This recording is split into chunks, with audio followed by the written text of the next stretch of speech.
Good morning. It is 9:08 on Super Talk 99.7 WTN. Hey, how are you? It's Chris Hand. Show's brought to you by our friends at Better Water LLC, water filtration systems, water softeners. You can get those at betterwater.com. If you missed our interview with Eric Trump, shout out to Dan Mandis for letting me jump in on that interview. It'll be up on the podcast page on Apple and Spotify. Myself and Mason are already scheming behind the scenes to isolate it on YouTube for a video as well, so it'll be easy to find. And you'll be able to find it anywhere. So shout out to Mandis for letting me jump in on that. That was cool. Yeah, that was huge. That was a fun interview, man. That was cool. And, Mandis is just a really nice guy. He didn't have to do that. He didn't have to let me in or Joan. He could have not said at all. He could have hogged it. Yeah. And I wouldn't have blamed him at all. He's not that guy. No, he's not that guy, pal. That guy. He's not that guy. Eric Trump. You're not that guy, pal. Trust me. You're not that guy. Sorry, Joan. It's quite all right. Eric Trump was amazing, so open and talkative and able to really relate. Yeah. You know, love him. I would vote for him. Yeah. Ooh. 100% would. Yeah. I think low key he's the one to do it. Especially, you remember that RNC speech that he gave? Yes, it was terrific. It was the best speech of the RNC. Agreed. So shout out to Eric Trump for he gave us 25 minutes? He did a lot of time. Yeah, so and Dan at one point was like, I'll end here, guys. And Dan looked at me, he's like, is that it? Is that all we got? And it's like, no, he kept going. So that was cool. We got another great interview lined up for you today at 10 o'clock. Jack Posobiec is going to be joining the show. So here's what happened behind the scenes, okay? So we had the Antifa roundtable yesterday, and a lot of my friends are at this Antifa roundtable. And so I'm calling everybody, seeing who I can get on the air. And everybody's on flights this morning, leaving D.C. during my show. So Savannah Hernandez, she's like, can't do it. Jonathan Chose, can't do it. Then finally this morning at 6 a.m., Jack Posobiec gets back to me. He's like, yeah, dude, I'll jump on. What time? I said, how about 10 Central? He said, yeah, I'm there. So we'll talk about that. We'll talk to him about the Antifa roundtable, what it was like inside the room. It was a huge day, not just for the Antifa roundtable, but what happened during the Antifa roundtable. Trump, he seemed to be surprised with the news that he got during the Antifa roundtable. You'll remember he kicked it off saying that he was just talking to people about peace in the Middle East. And so this is his first comments during the Antifa roundtable about peace between Israel and Palestine. This Hamas accepting the deal. This is what we got. I was just dealing with people from the Middle East, our people and other people, on the potential peace deal for the Middle East. Peace for the Middle East, that's a beautiful phrase, and we hope it's going to come true, but it's very close. And they're doing very well. We have a great team over there, great negotiators, and there are unfortunately great negotiators on the other side also. But it's something I think that will happen, got a good chance of happening.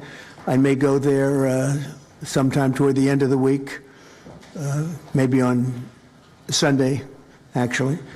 And we'll see, but there's a very good chance negotiations are going along very well. We're dealing with Hamas and many of the countries. As you know, we have all of the Muslim countries are included. All of the Arab countries are included. Very rich countries and some that are not so rich, but just about everybody's included. It's never happened before. Nothing like that's happened before. And our final negotiation, as you know, is with Hamas. And it seems to be going well, so we'll let you know. If that's the case, we'll be leaving probably on Sunday, maybe Saturday, maybe a little later than Saturday evening, but that seems to be our schedule. So this is during the Antifa roundtable. The peace deal had not been finalized. He's under the impression that he's going to have to travel out there and make this thing finalized, get the deal done. And then it was, minutes later, Rubio comes up. And if you're watching us on Super Talk TV, you'll see the video. A new whisper meme was born yesterday because Rubio walks up, leans over, whispers in the president's ear, and hands him a note. And this is what we get. Criminal conspiracy. Okay. I'm just giving... I was just given a note by the Secretary of State saying that we're very close to a deal in the Middle East. And they're going to need me pretty quickly, so I will take a couple of more questions. It was unbelievable. He went from thinking that he's going to have to travel to the Middle East on Sunday to moments later realizing how close they are to actual peace. And we got to watch it in real time. Unbelievable moment. It didn't happen behind a closed door. It happened in front of the cameras. Truly historic what we witnessed. Unbelievable. And what did we learn? Hamas has agreed to the ceasefire in Gaza. Hostages are going to be released. They're thinking that that's going to come Monday. The Times of Israel signing that a peace deal could be signed as early as today. Sources in the Palestinian resistance tell the Hezbollah-affiliated outlet Al Mayadeen that Hamas has agreed to a Gaza ceasefire deal, adding that it will be signed Thursday in Egypt. The outlet reported yesterday. This is wild. I mean, it was just during that press conference that Trump was saying that he was probably going to visit Egypt to make the peace agreement go through. And then we find out, not so fast there. Not so fast. A source also is reporting that Hamas could release the Israeli hostages who were taken on October 7th as early as this weekend. We're hearing Monday as of now. President confirmed that both Israel and Hamas have signed on to the peace plan in an announcement on Truth Social, saying, I am very proud to announce that Israel and Hamas have both signed off on the first phase of our peace plan. This means that all of the hostages will be released very soon.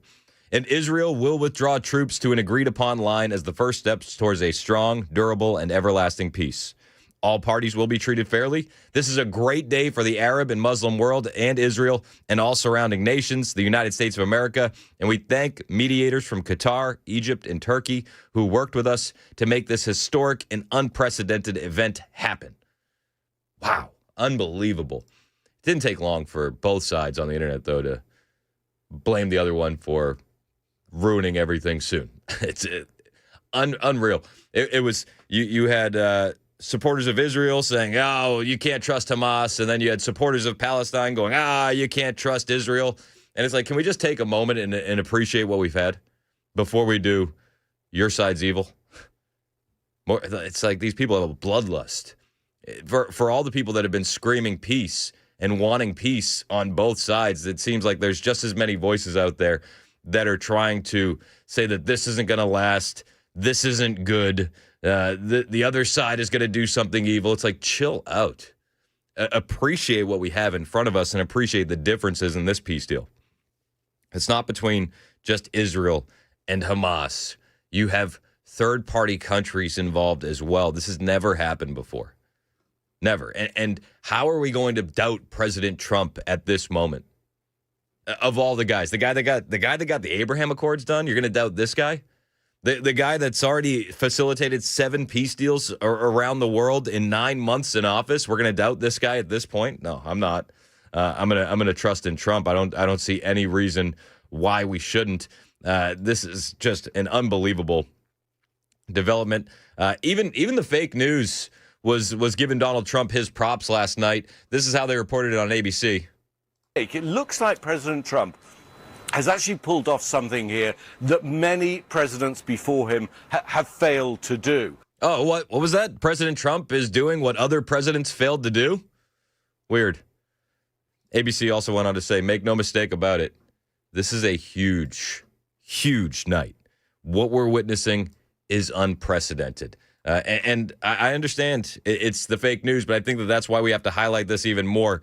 There's no way that they can spin this other than it's huge. For Israel, make no mistake, this is a huge night, potentially the end of the nightmare. For the people of Gaza, this is going to be an enormous relief. For the people of Israel, potentially the end of a 2-year-long nightmare. And for these families still waiting for the remaining hostages who are still alive to come home, this has been an agonizing wait. And, of course, the families who will get the remains of loved ones who died while in captivity. I mean, it's an answer to many, many prayers. Many prayers, years of prayers. Even on CNN, they were touting how big of a deal this was. This was on Aaron Burnett's show.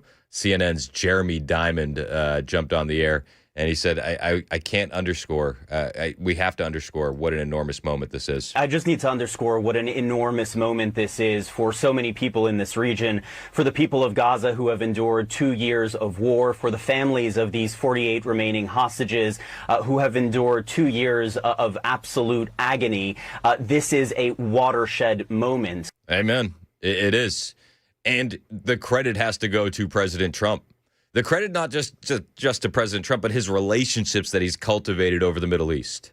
And we remember the Middle East tour that we saw President Trump on and how historic that was. You can't say that didn't play into helping facilitate this. And he said as much last night on an interview with Sean Hannity, President Trump laying out that it was his relationships with Arab and Muslim leaders that really pushed this thing along. A lot of the Arab nations that have formed coalitions with you were reluctant and resistant for decades to ever be a part of the solution. That was a big part of what happened here today. Can you explain that part of it? Well, I develop relationships with people, and sometimes those relationships lead to great things. And in the case of many of the Arab nations, the wealthiest nations in the world, if you look, although with what we've done in the United States, I think we top everybody. But yeah, it does. It plays to Donald Trump. It plays to his relationships. This is a big deal. He also went on to say that this deal has brought the whole world together, and he calls it amazing before talking about Bibi Netanyahu and how he was kind of in a hard spot. He had to come to the table and negotiate a little bit. It's brought the whole world together. It's amazing. I've never seen anything. It's so good for Israel. I spoke to Bibi Netanyahu just a little while ago. He called. He said, "I can't believe it." He said, "Everybody's liking me now." Meaning him. He said, I said, more importantly, they're loving Israel again. And they really are. I said, Israel cannot fight the world, Bibi. They can't fight the world. And he understands that very well. So it's amazing the way it's all come together. And it's a beautiful picture. I don't know if it could ever happen again. It was just a set of circumstances. Like, for instance, taking out the potential nuclear power of Iran. So many different things happened that were so amazing. It's a lot of talent involved, I'll tell you, but there was a certain degree of luck too. You know, you need luck also. Yeah, what's luck? It's when preparation meets opportunity. That's luck. But you can't underscore what he said there. Israel cannot fight the world, Bibi. They can't fight the world. And I think that we understand, no matter what side you're on, Israel has been losing a lot of support throughout the world. Not just here in America, but you saw Western nations, France, the UK, recognizing Palestinian sovereignty, statehood, if you will. And they were finding themselves in a tougher and tougher position, Israel. And I'm not saying that it's right or wrong, but that's just the facts of the matter. President Trump understood that, and it sounds like he leveraged that a little bit to bring Israel to the table and get this peace deal done. There's going to be both sides that are saying, "Oh, it's not going to last. Oh, this is terrible for Israel. Oh, this is terrible for Gaza." But the killing's going to stop. The turmoil is going to stop. And even if it only lasts a moment in time, that's a good thing. Credit to President Trump where credit is due. This guy absolutely deserves the Nobel Peace Prize. There's no getting around that. We got a lot of news to cover. I want to bring you some of the audio from the Antifa Roundtable. We're going to be joined by Jack Posobiec after the news at 10 to discuss what it was like inside the room. The tides are turning on Antifa. One state senator doesn't even believe Antifa is a real thing. Yeah, state senator from Tennessee. Okay, it's Heidi Campbell. Are you surprised? Are you surprised? We'll talk about that when we get back. 9:22. This is Super Talk 99.7 WTN.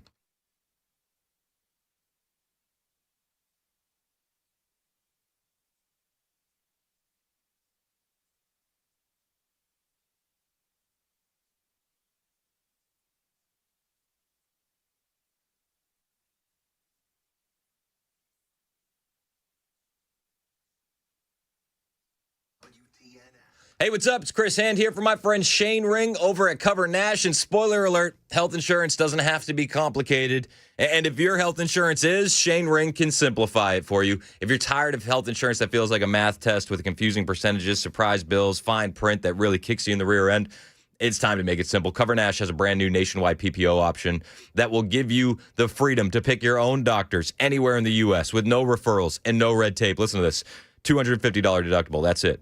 Flat $50 copay, even for specialists. Outpatient surgeries, just $250. Hospital stays, just $1,000 total. Free preventative care like colonoscopies, mammograms, the works because it's ACA compliant. And here's the kicker. No surprise bills, no hidden fees, just real protection from real providers. Now, if that's not the perfect plan for you, Shane works with over 75 top-rated companies. They'll find something that fits your budget and your needs. All you have to do is hit up Shane Ring. He'll pick up the phone and answer your call directly right now. 615-465-0023. That's 615-465-0023. Or you can find him at covernash.com. Health insurance made simple. Finally, covernash.com.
Metro Police asking for the public's help in finding a criminal. Also, can National Guard troops help out in Chicago and Portland? That issue is going to court today. That's coming up here at 9:30 on Super Talk 99.7 WTN. 928 Super Talk 99.7 WTN. That's Joan Jones in the newsroom. My name is Chris Hand. Show's brought to you by Better Water LLC, water filtration systems, water softeners, betterwater.com. It didn't take long. I got texters on both sides. Israel's not going to stop. Genocide will continue. And then I got other ones saying, Hamas isn't going to stop. They're just going to get their guys back and regroup. And then they're going to keep firing rockets. I would just, listen, I don't know what's going to happen. You don't know what's going to happen. All we can do is trust the president through this process. I will point to the 20-point peace plan, though, that Donald Trump laid out in the beginning of these negotiations. And one of the points in the peace plan is the role of Hamas. And now let me just highlight this for you.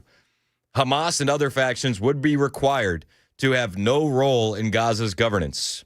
All military infrastructure and weaponry would be destroyed, followed by a demilitarization process supervised by independent monitors.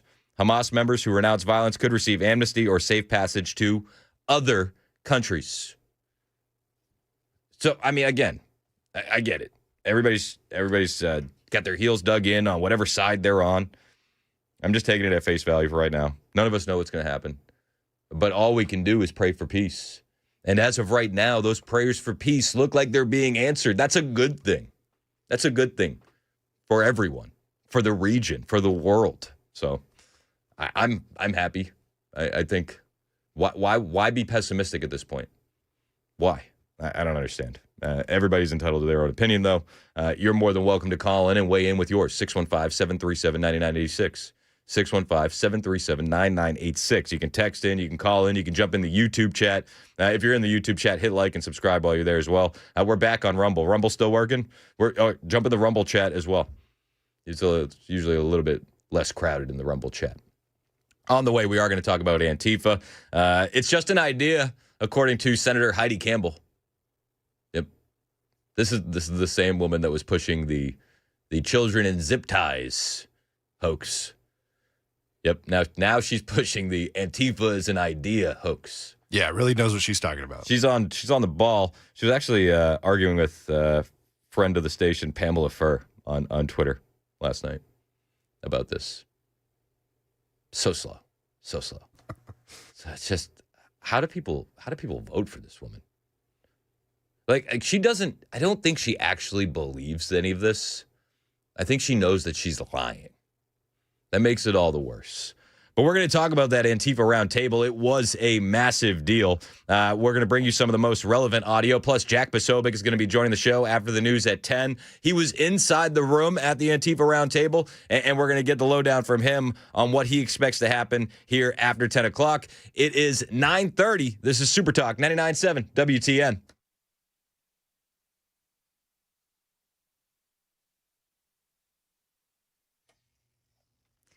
Good morning. I'm Joan Jones with your top stories in two different areas of the country today. Courts are taking up the issue of whether sending National Guard troops to quell violent crime is legal. Coast, the Ninth U.S. Circuit Court of Appeals will today hold oral arguments on whether to lift a lower court judge's ban on President Trump deploying National Guard troops to Oregon. On Wednesday, the Ninth Circuit said a ban on sending any National Guard into Oregon from any state will remain in place for now. And in Chicago, there will be a hearing today in front of a federal judge to decide if the National Guard from Texas can move into Chicago without consent from the city or state they claim President Trump and Texas are infringing upon Illinois' sovereignty. Alex Stone, ABC News. Metro Police need your help finding Kevin McMillan, a convicted felon wanted on 19 warrants. He's accused of crashing into police cars during a chase and then running off, leaving behind drugs, weapons, and fake IDs. McMillan has a violent history, including a prior shooting conviction. Police say if you spot him or you know where he is, please call Metro Police. Election 2025 in Tennessee. Voter turnout in this week's special election for the 7th Congressional District pretty low. Matt Van Epps, who won the Republican primary, tells WTN's Matt Murphy show that is concerning to him. We need everybody. We've got to get everybody out. I totally agree. Those numbers are way too close, and we can take nothing for granted. He is running against Nashville State Rep Afton Bain. Election day is Tuesday, December 2nd. That is the latest news. Weather's next. I'm Joan Jones, WTN News.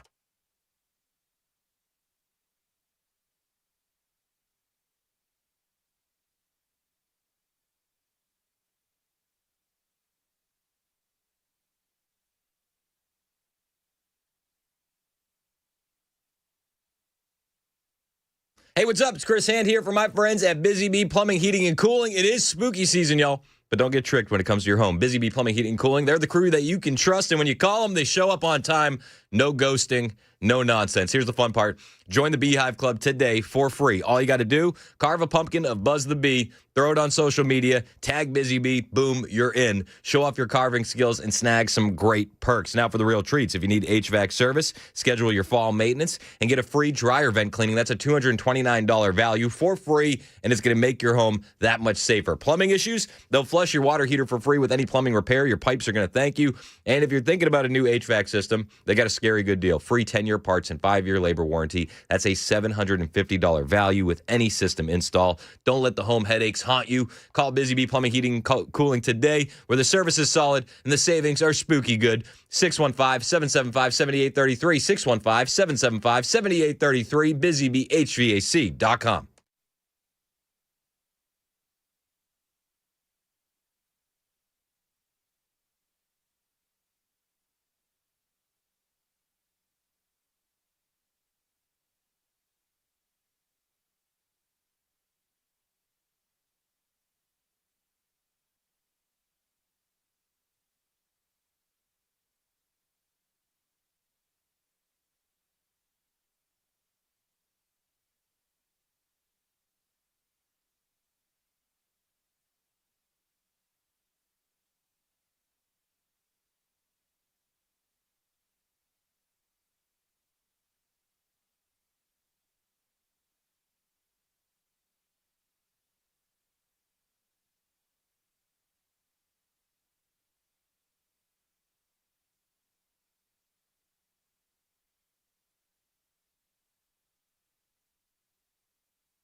It's 9:37, Super Talk 99.7 WTN. Hey, how are you? My name is Chris Hand. Show is brought to you by Better Water LLC. Water filtration systems, water softeners, betterwater.com. You can listen to us anywhere, iHeart, TuneIn, the FM dial. You can watch the show. We're back up on Rumble. We're also on YouTube, Facebook, Twitter, and Twitch. No matter where you're listening, unless you're on Radio Classic, there's a share button.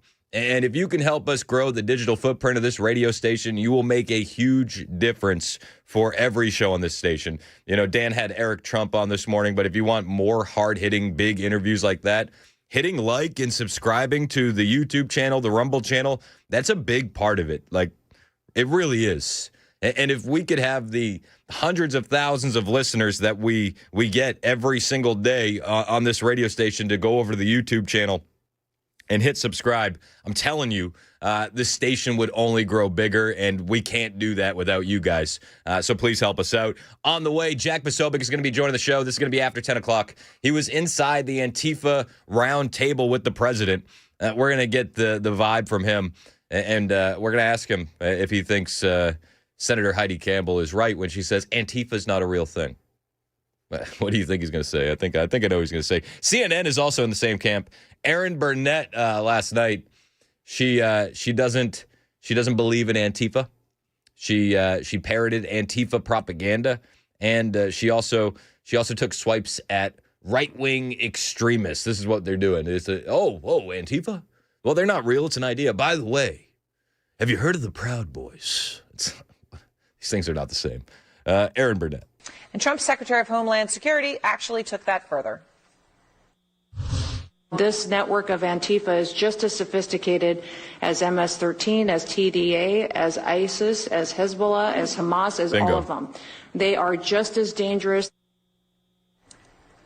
That's pretty incredible, right? Hamas has just been engaged in a 2-year war that we just announced the first stage of a peace plan to a few moments ago.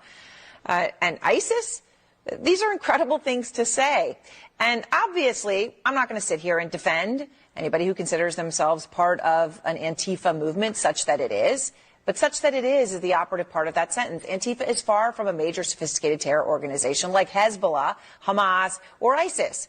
In fact, it's not even like far-right groups like the Proud Boys and Oath Keepers, which have had national leaders, unlike Antifa. There is no organized hierarchy to the group, and according to the Center for Strategic and International Studies, compared to right-wing extremists, Antifa-linked violence is rare and limited. You know, it's funny that she mentions the Center for Strategic and International Studies and their study. Post-millennial cracked this wide open. You know what they include as right-wing terrorism? Islamic terror attacks in this study. In this study, they include jihad, Islamic terror attacks as right wing.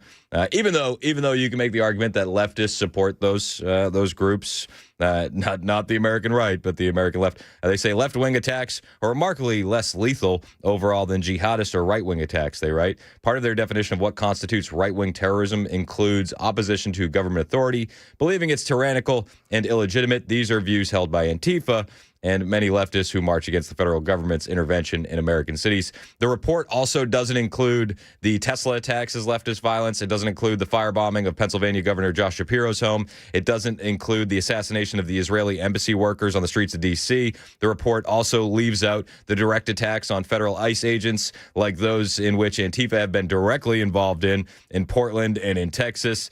And her entire narrative was debunked by everybody that was at the Antifa round table.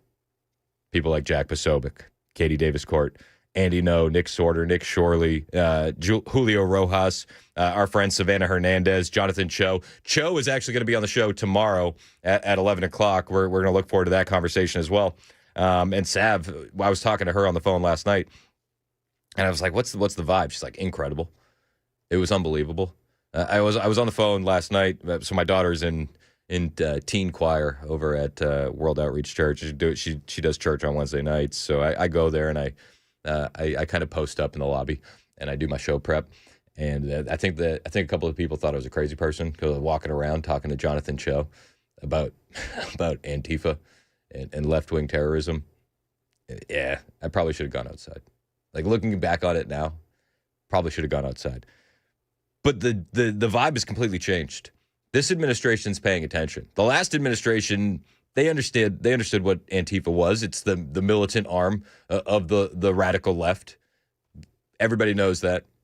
We've seen it firsthand at Turning Point USA when we do events on college campuses. Antifa will show up and just destroy the place.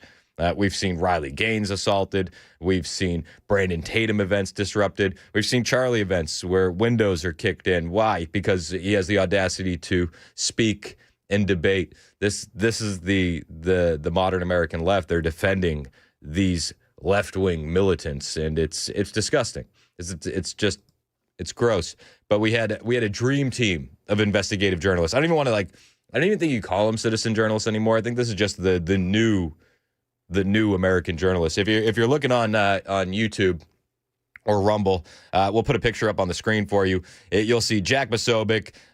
We got Seamus Bruner, James Klug, who's a great guy, Jonathan Cho, Nick Sorter, Julio Rojas, Nick Shirley, Andy No, Brandy Cruz, Savannah Hernandez, Katie Davis-Court, and Cam Higbee. Those are the reporters that were invited. And we're going to be talking to Jack Posobiec here after 10 o'clock. But the president having this round table, having this discussion is a huge moment. Make no mistake about it. These guys that go out there and report on this, they have had their lives in danger nonstop for doing this. And there was no real light at the end of the tunnel for a very long time. Jonathan Cho would go out there and they would spray paint his address on buildings. Cho he's been in danger for a long time. They've doxed him. They have exposed where he lives. They followed him home. Savannah Hernandez, she's out there. She's all 5 foot nothing, and they'll say like they know her as soon as she walks up. Sav, what are you doing here? What are you doing here, Savannah? Savannah she's got a little girl at home. Like, this is ridiculous. It's ridiculous what these reporters have been put through. But the tide's changing because the administration is paying attention. Donald Trump knows exactly what time it is when it comes to Antifa. It should be clear to all Americans that we have a very serious left-wing terror threat in our country. Radicals associated with the domestic terror group Antifa that you've heard a lot about lately, and I've heard a lot about them for 10 years. And other far-left extremists have been carrying out a campaign of violence against ICE agents and other officials charged with enforcing federal law. In Chicago, anarchists have surveilled at least 4 local ICE facilities and posted diagrams of the buildings online, meaning nothing but bad, accompanied by photos of specific ICE agents that they're targeting, one in particular who's a top person and a great patriot. Greg Bavino. In July, approximately a dozen Antifa-aligned militants stormed the ICE facility in Texas and then lured officers out of the building before firing dozens of rounds at police. They were crazy, frankly, shooting one Texas officer in the neck. And in Portland, Oregon, Antifa thugs have repeatedly attacked our officers and laid siege to federal property in an attempt to violently stop the execution of federal law. It's insane. Senator Heidi Campbell, state senator, Tennessee, doesn't believe Antifa's a real thing. I'd love to see a conversation between her and the ICE agent who was shot in the neck by an Antifa member. Maybe Heidi, maybe we could set up a little meet and greet with you and that officer, and you can let him know he was shot by an idea. He wasn't shot by a member of Antifa. That's not what happened, sir. Maybe Heidi can set him straight. You think? Maybe. But the president went on, and he said this epidemic of left-wing violence and Antifa-inspired terror has been escalating for a decade and that they're done with it. The epidemic of left-wing violence and Antifa-inspired terror has been escalating for nearly a decade. At universities, Antifa has organized riotous mobs to attack campus speakers. I see it all the time. And these are agitators, anarchists, and they're paid. Yep. And you'll find that out. You'll be finding it out very soon. You should see what we have on these people. These are they absolutely are getting paid. We had Ryan Morrow on the show, who's an investigative journalist, and he broke down the whole network, just basically on publicly available documents on how Soros is funding Antifa networks, not just here in America, but funding terrorism operations globally. Yeah, Soros is the head of the snake, make no mistake about it. But they're getting a lot of money from a lot of different places, and Trump is laying out how we're going to get to the bottom of that. Bad people. These are people that want to destroy our country. We're not going to let it happen.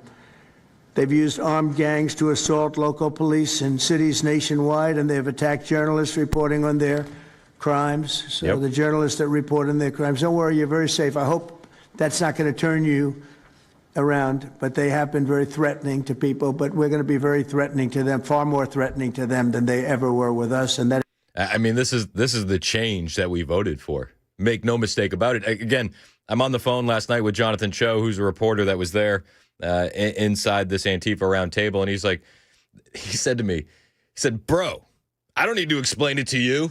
I've knocked like 3 of these losers out, but every time I show up, they want to fist fight me. Yeah, go find the videos. Jonathan Cho is definitely a reporter that you need to follow. But things are changing. Things are changing, and they're changing rapidly. President Trump saying, the way the last administration handled things, targeting moms and dads and Christians, that's not who we're going to be targeting. We're going to be going after Antifa and criminals. last administration, the Department of Justice targeted faithful Catholics, Christians, and patriotic parents as domestic extremists. They said, oh, they're extreme because they believe in God. They're extreme because they go to a Catholic church, or evangelicals, where everybody was under the gun. Unless you were a really bad, sick person, then they left you alone. Under the Trump administration, we're going after Antifa criminals, and all who fund and support their campaigns are in serious trouble. And we have a lot of records already, a lot of surprises, a lot of bad surprises. It's people that you would never think. I bet you you could name some of them. I bet you you could come up with a few options.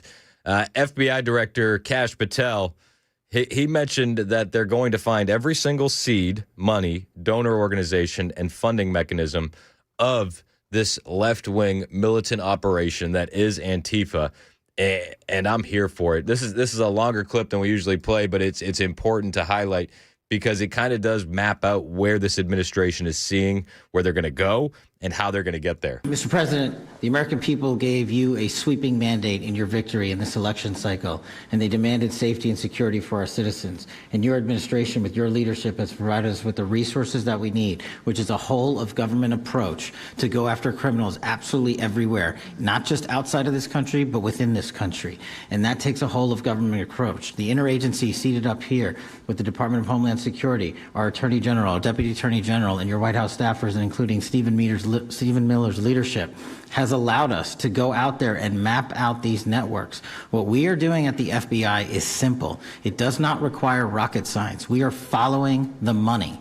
Money never lies. And that's what it's going to take to bring down this network of organized criminal thugs, gangbangers, and yes, domestic terrorists, because that's what they are. They are harming everyday citizens in every single one of our communities. And the folks you see here on the right and left, they're some of the bravest men and women we have today. They're reporting the stories live time because the mainstream media won't cover it. Yep. They're putting their lives on the line. They're standing up for the flag. The least we can do is stand up for them. So you have my thanks. I read more of your stories than I do theirs because you guys are putting out the truth.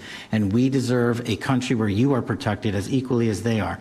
We, in this FBI, will go after with the criminals with a vengeance. We will not rest until we find every single seed, money, donor, organization, and funding mechanism that we have.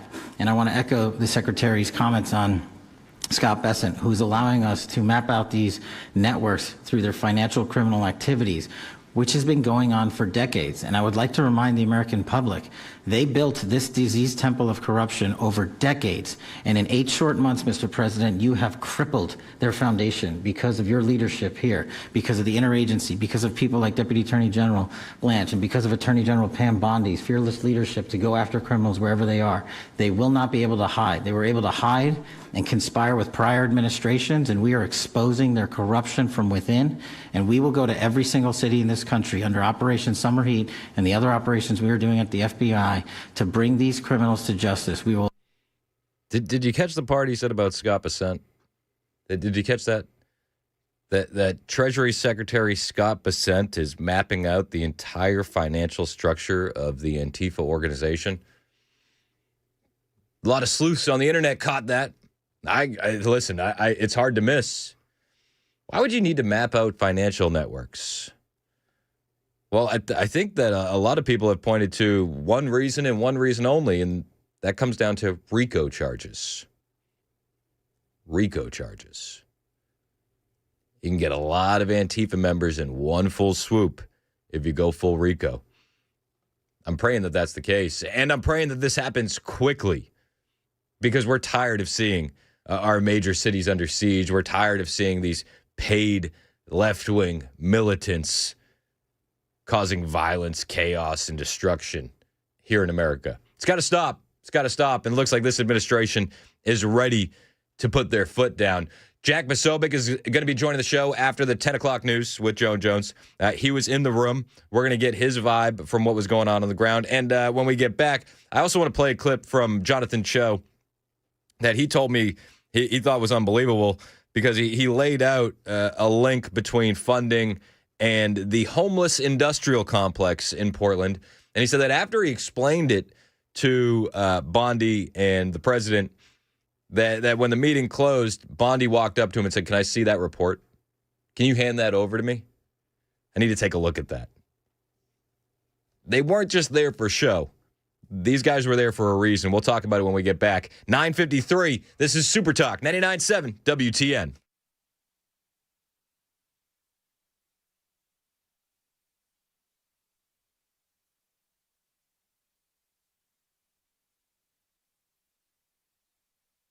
Hey, what's up? It's Chris Hand here from my friend Brink Fiddler over at Defense Systems. I've taken the training from Defense Systems, and I got to tell you, it's unbelievable. It's like nothing that you could ever experience, nothing you ever want to experience in real life. But if you do see this kind of violence erupt in real life, you're going to be so thankful for the training. These are real life skills that could actually save someone's life. Again, I don't want to use them, but I'm grateful that I have them. Defense Systems is a life safety and security consulting firm, and they specialize in physical security and active violence mitigation training, and they've trained everybody. We're talking schools, corporations, healthcare facilities, law firms, even country music tours. They've actually trained the entire staff here at Cumulus Nashville. We brought them in, they trained the whole staff, and it's not just like check the box training. It's giving you and your employees real skills that you can use anywhere, even outside of work. They've already trained over 30 Middle Tennessee schools, and I got to ask you the question, has your kid's school had this training yet? I would recommend they do. Like, statistically, the chances are low, but we all understand that active violence events are on the rise, and sometimes danger spills in everyday places. If you or a loved one were critically injured, would you know what to do? If the answer is no, don't wait until it's too late. Visit defendsystems.com or call 615-236-6484. That's 615-236-6484, defendsystems.com.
9:59, Super Talk 99.7 WTN. Hey, how are you? It's Chris Hand. Show's brought to you by Better Water LLC. On the way, Jack Posobiec is joining the show. We're going to be talking about what it was like inside the Antifa round table.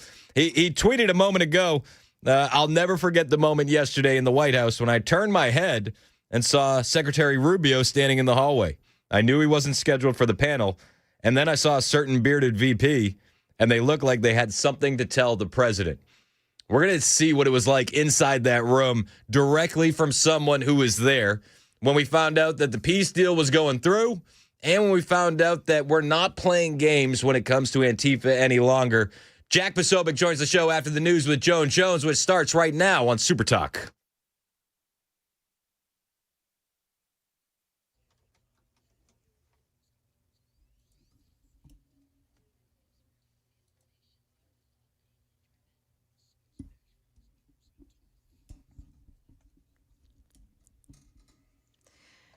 Good morning. I'm Joan Jones with your top stories. Want to let you know about a traffic troubles this morning in Spring Hill on Buckner Lane between Neilcrest Circle and Spring Station Drive. It's all closed off there. They've got some construction project going on. In the news, Israel's cabinet right now gathering to ratify phase 1 of the peace deal agreed upon by Hamas and Israel. Shosh Bedrosian is a spokesperson for Israeli Prime Minister Benjamin Netanyahu. Through steadfast resolve and powerful military action and the great efforts of our great friend and ally, President Trump, we have reached this incredible turning point. Israel's foreign minister says that Israel is already moving to withdraw its troops in parts of Gaza. Further withdrawals will be negotiated in later phases of that peace agreement. Gaza will be governed by a council of local Palestinians, along with input from President Donald Trump. National Guard troops from Texas have arrived in Chicago, and today a court hearing about whether they'll be allowed to operate there. Now federal officials have released some details about their mission. 500 guardsmen will be deployed to Cook County from Texas and Illinois to protect the ICE facility in Broadview and the district courthouse in Chicago, says a sworn declaration in court filings by a U.S. Army commander. Officials with ICE and Border Patrol submitted court documents arguing that Chicago has seen unprecedented violence and blatant disregard for law and order. Local and state officials have said that is not the case.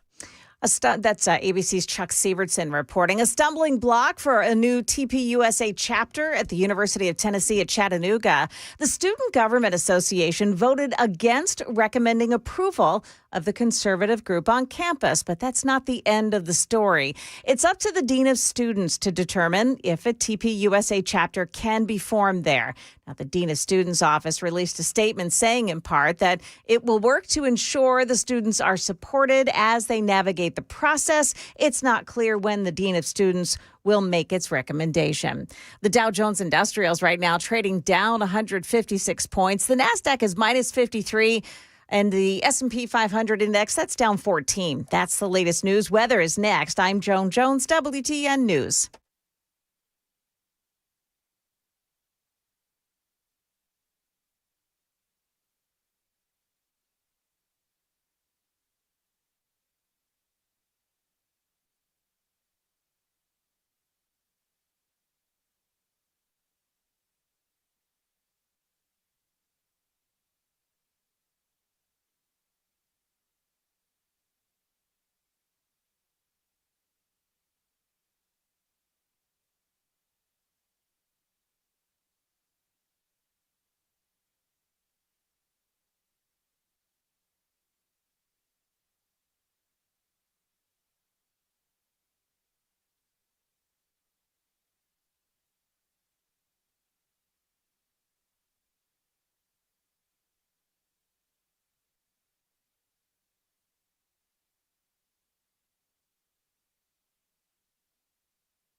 It's 10:05 on Super Talk 99.7 WTN. My name is Chris Hand. Show is brought to you by our friends at Better Water LLC. Joining me now on the show, Jack Posobiec, host of Human Events Daily, Navy Intel vet, New York Times bestselling author. Got a couple of books out right now: Unhumans, The Secret History of Communist Revolutions and How to Crush Them, and Bulletproof, The Truth About the Assassination Attempts on Donald Trump. Jack, how are you, man?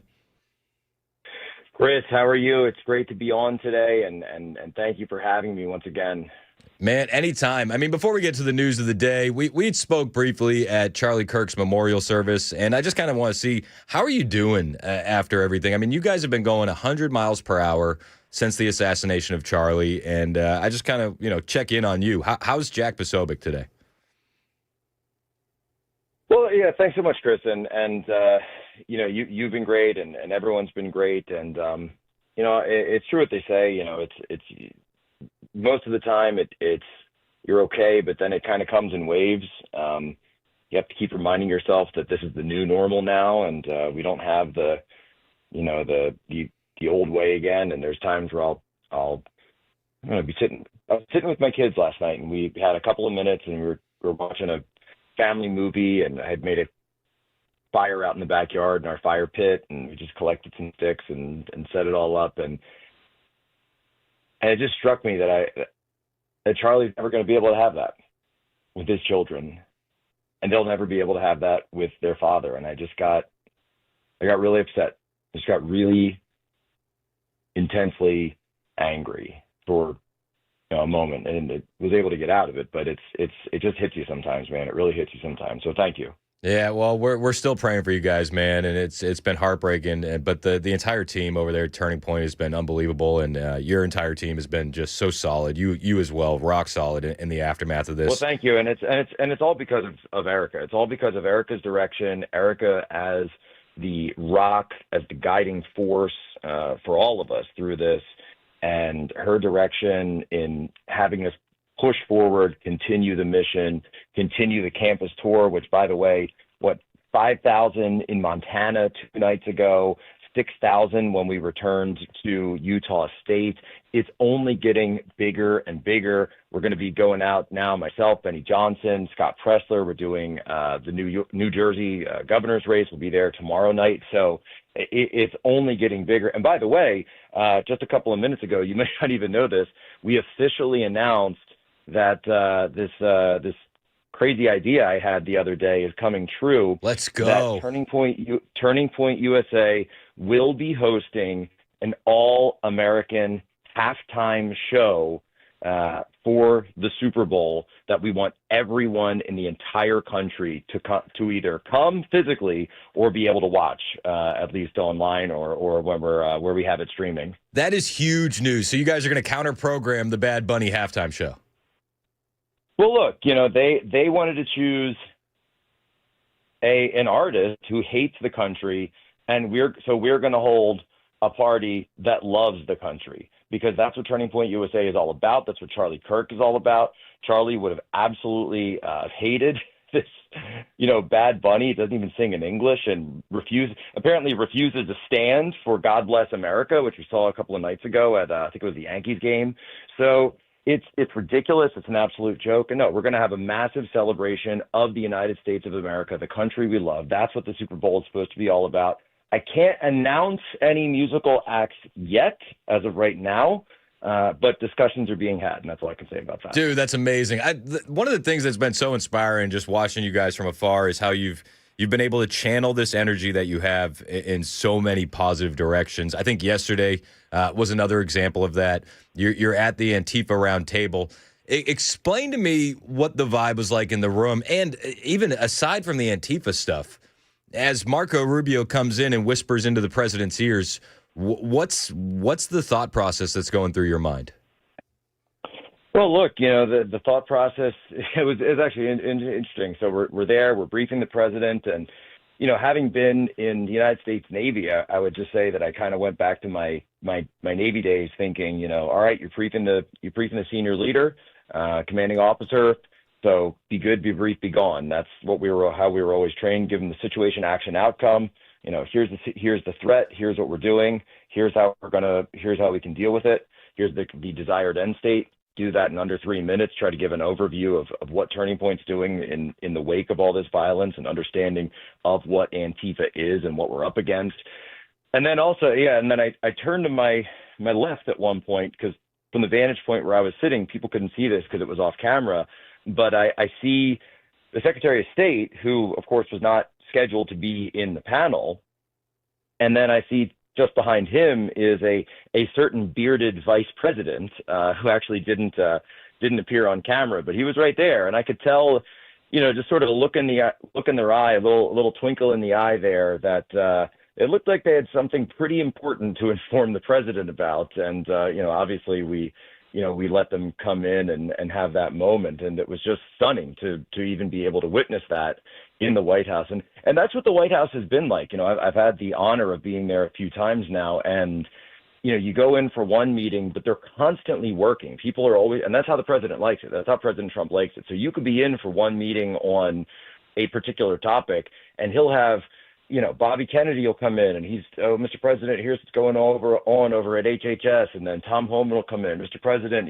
we've got deportation, numbers. I want you to see this. We've got a big raid coming up, and that's how President Trump operates. He likes the constant flow. It's almost a it's a working environment. It's a very working environment. He obviously, as the whole world could see, has an open door policy, and the Oval Office is exactly like that, because he's not the kind of guy who wants to micromanage. He wants to delegate, and then he is constantly multitasking. So you saw the president multitasking right there in real time in front of everyone.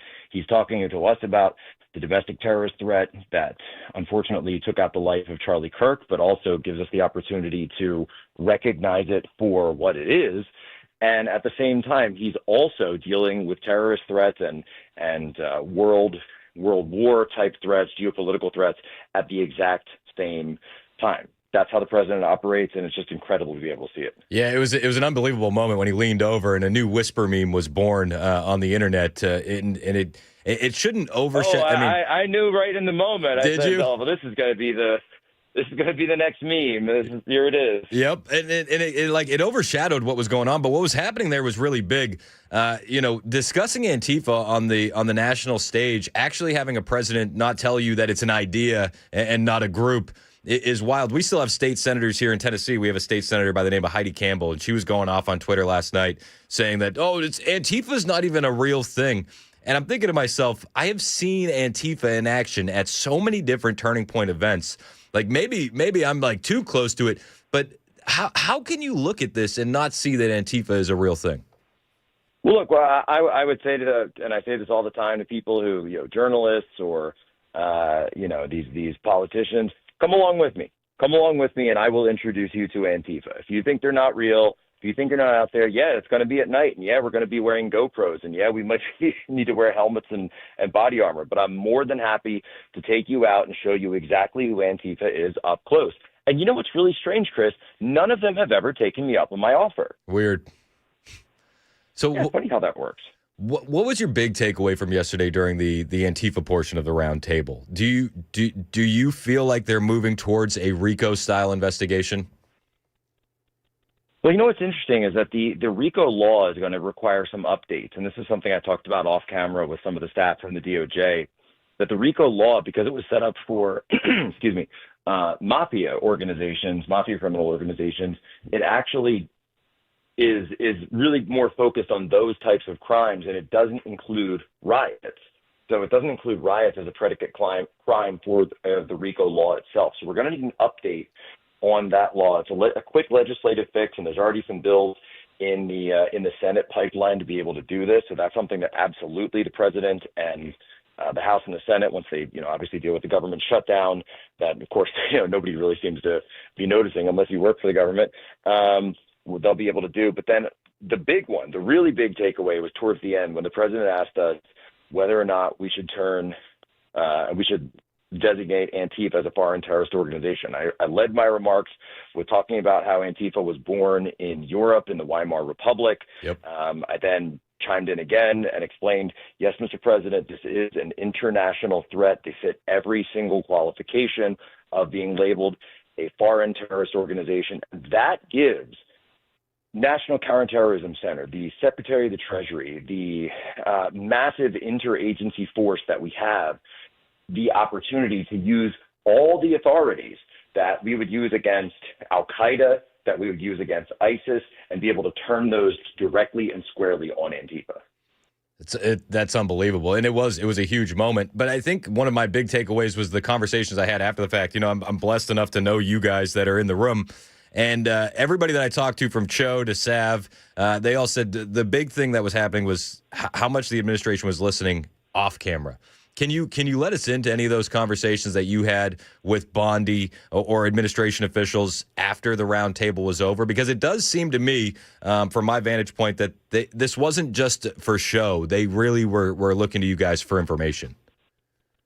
No, that's exactly right. And so the President of the United States, of course, he gave the commander's direction in order to really let us know what he wanted and what he wanted out of that. And then we spent some time afterwards, and AG Bondi and other members of the administration hung out with us afterwards, and we've been, we set up the lines of communication. Even today, I've been sharing information back and forth regarding NGOs, regarding organizations that feed into this, that have funding, organizations like the SPLC that give aid and comfort and serve as sort of a targeting arm for Antifa, and certainly it's placed a target on Charlie Kirk's back, as well as have been involved in other domestic terrorist incidents over the course of the past decade. And so this is a real working situation. I just mentioned how, I was talking with the DOJ afterwards about this issue with RICO legislation that I think would actually beef it up and help it be more useful on Antifa if we can add riots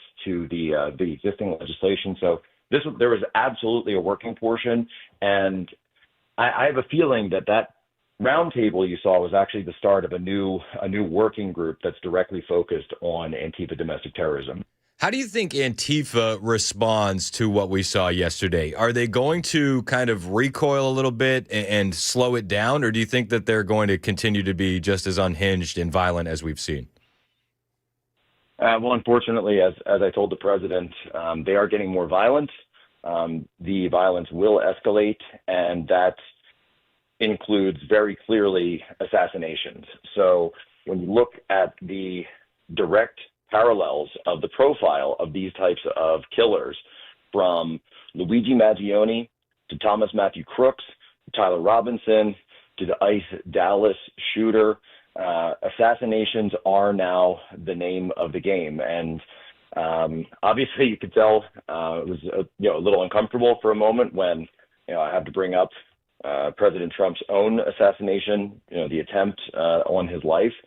And you could tell that really caught his attention when I brought that up. But unfortunately, as I said in the room, the next person who could be assassinated is probably sitting around that table right there.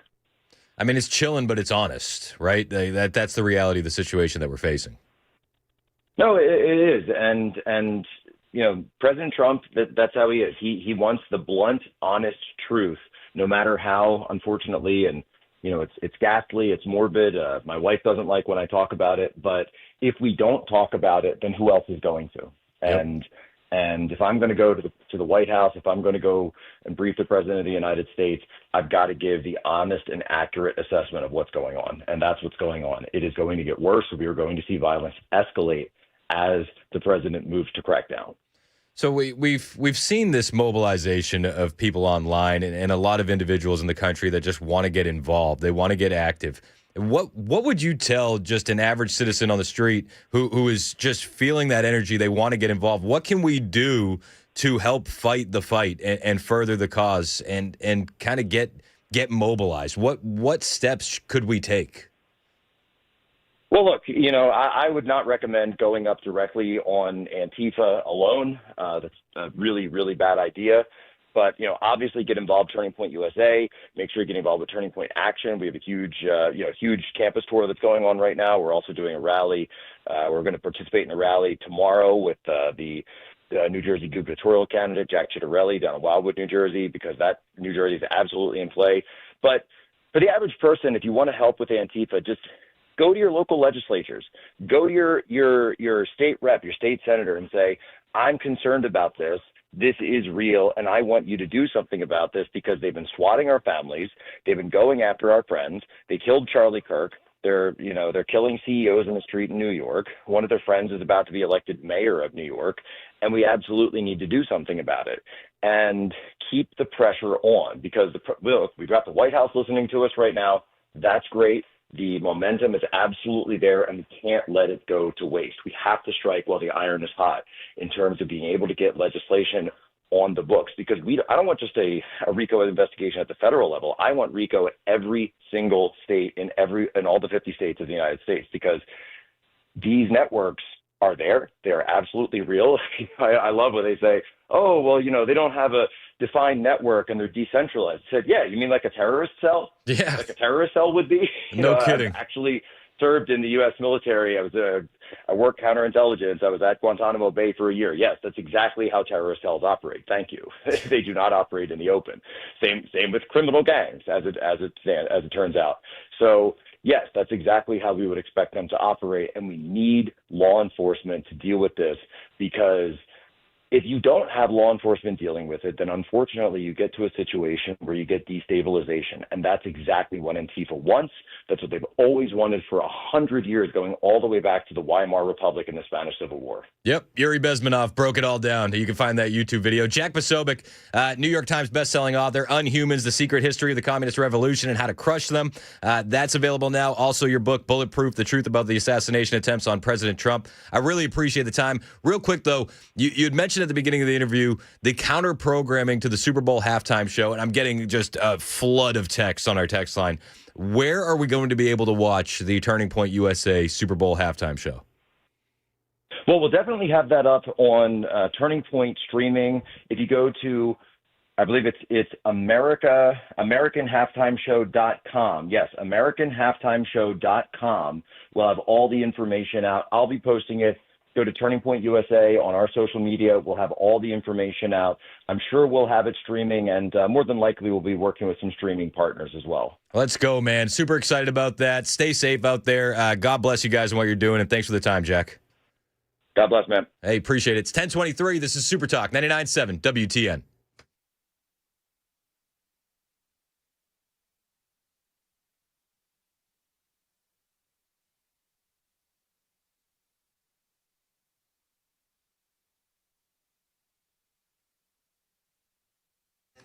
Hey, what's up? It's Chris Hand here for my friends at the Wellness Institute of Nashville. You hear me talking about these guys all the time, but you need to really take my advice. Talk to Dr. Mitchell. Talk to Dr. Ashley. They're going to get you back to a pain-free life, and they're not going to break the bank doing it. The Big Daddy Trump special is still going on. Just $12 is going to land you a full exam, x-rays if needed, a well-explained diagnosis, and your first treatment. You heard me right. All of that for just $12, and it doesn't matter what you're dealing with.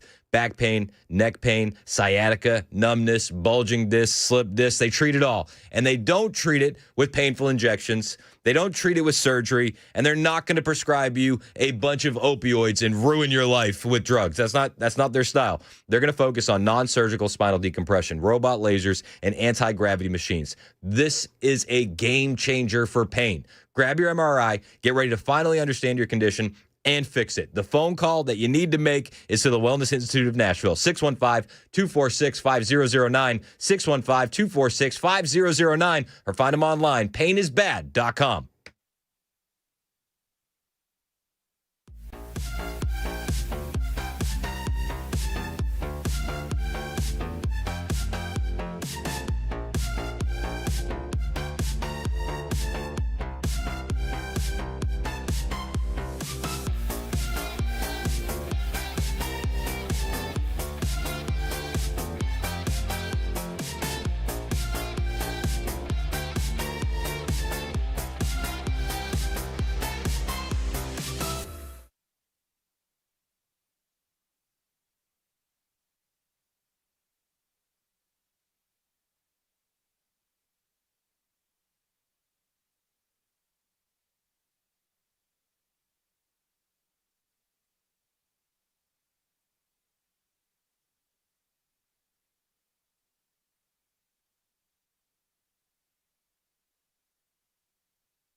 She was fired after Charlie Kirk's assassination. Now this local teacher is suing to get her job back. And Disney is raising its prices again. We've got that and more at 10:30 on Super Talk 99.7 WTN. That's Joan Jones in the newsroom. My name is Chris Hand. Show's brought to you by Better Water LLC. Water filtration systems, water softeners, betterwater.com.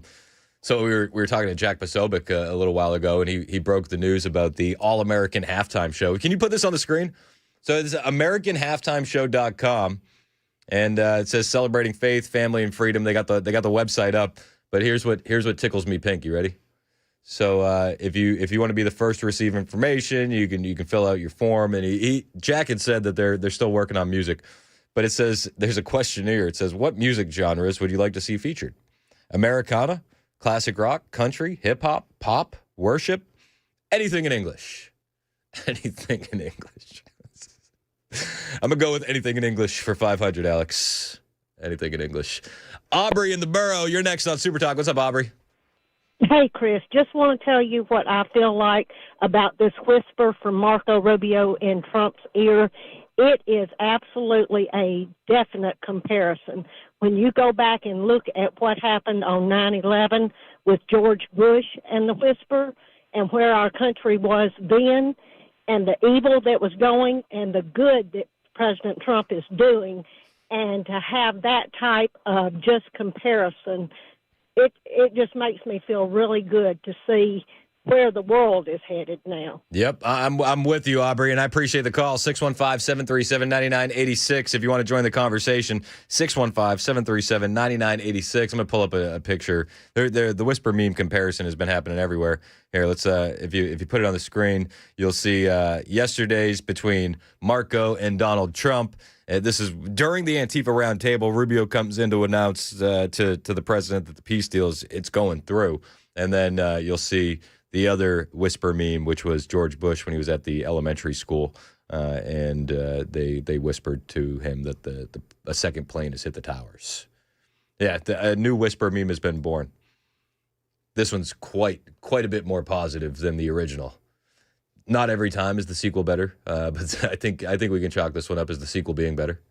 So we had talked before we got Jack on. I wanted to play this clip of Jonathan Cho, and I had spoke with the reporter Jonathan Cho at length last night as I was running around like a crazy person at church in the lobby because I was excited to hear this conversation. But Cho said that, and Poso confirmed that the administration was really interested in these guys bringing ideas to the table, and that they wanted to get information from them, and then they wanted to be able to act on this information. Cho told them how the homeless industrial complex is working hard and hand in hand to help fund Antifa. They're running cover for Antifa. This was Jonathan Cho yesterday during the roundtable. President, thank you again. Thank you. My name's Jonathan Cho. I am an investigative reporter for Frontlines Turning Point USA. I'm also a senior fellow at Discovery Institute in Seattle. And I cover far-left extremism as well as the homeless drug crisis in America. And I find it oftentimes those worlds intersect. And hot off the presses, what I wanted to bring to your attention today is a report from a Capital Research Center here in D.C. in conjunction with Discovery Institute. They just put out this study right now. And what it shows is that Antifa is heavily embedded in the homeless and housing nonprofit sector. In many cases, the homeless industrial complex is running cover for Antifa. Antifa is benefiting from American tax dollars, and they're essentially being used as the muscle. Let me give you an example. There's a group called Stop the Sweeps in many U.S. cities right now. They get in front of encampment sweeps. What they're doing quietly is they're bringing in Antifa militants to manufacture a crisis to make the police look bad. Another group right now that is behind Antifa and working with Antifa very closely, based on the research that we have right now that we're going to give to you and your team, are the Democratic Socialists of America, also known as DSA. Again, these far-left progressive groups tend to be aligning themselves with Antifa. So finally, in closing, what I wanted to thank you again, Mr. President, is that a few months ago, earlier this year, you put out an executive order on homelessness. And the drug addiction crisis in America, and that's sent the entire homeless industrial complex on the run. That was Jonathan Cho yesterday, and when I'm talking to Cho on the phone last night, he said that after the round table, he was approached by several members of the administration looking at his exact reporting and breaking it down with them, how the homeless industrial complex is running cover for Antifa. Jonathan Cho is going to join the show tomorrow at 11 o'clock. Looking forward to that conversation. It's 10:30. This is Super Talk 99.7 WTN.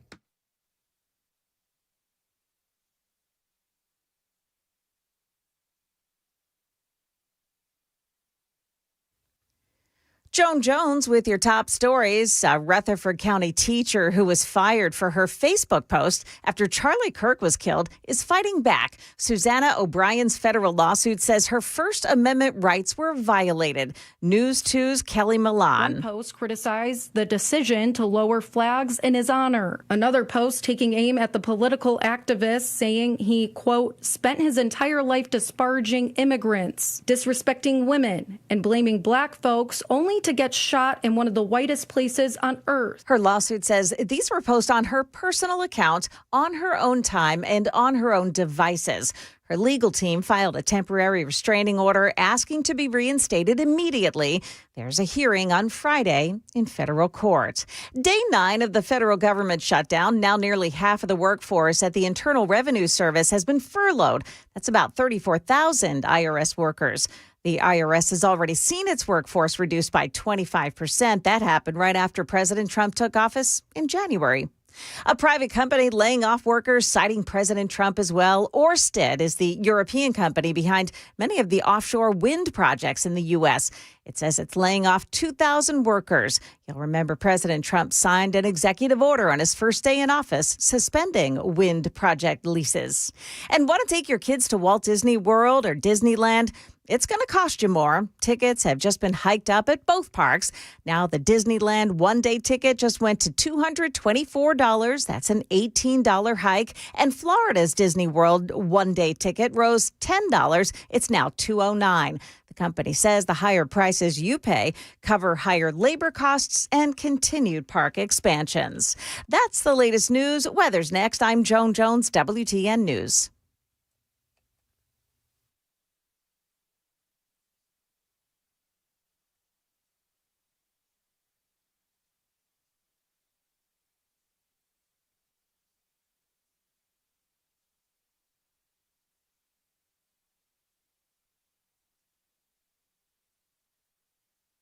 Hey, what's up? It's Chris Hand here for my friends at Cabinet Makeovers. I've been texting with the owner of Cabinet Makeovers, Dan.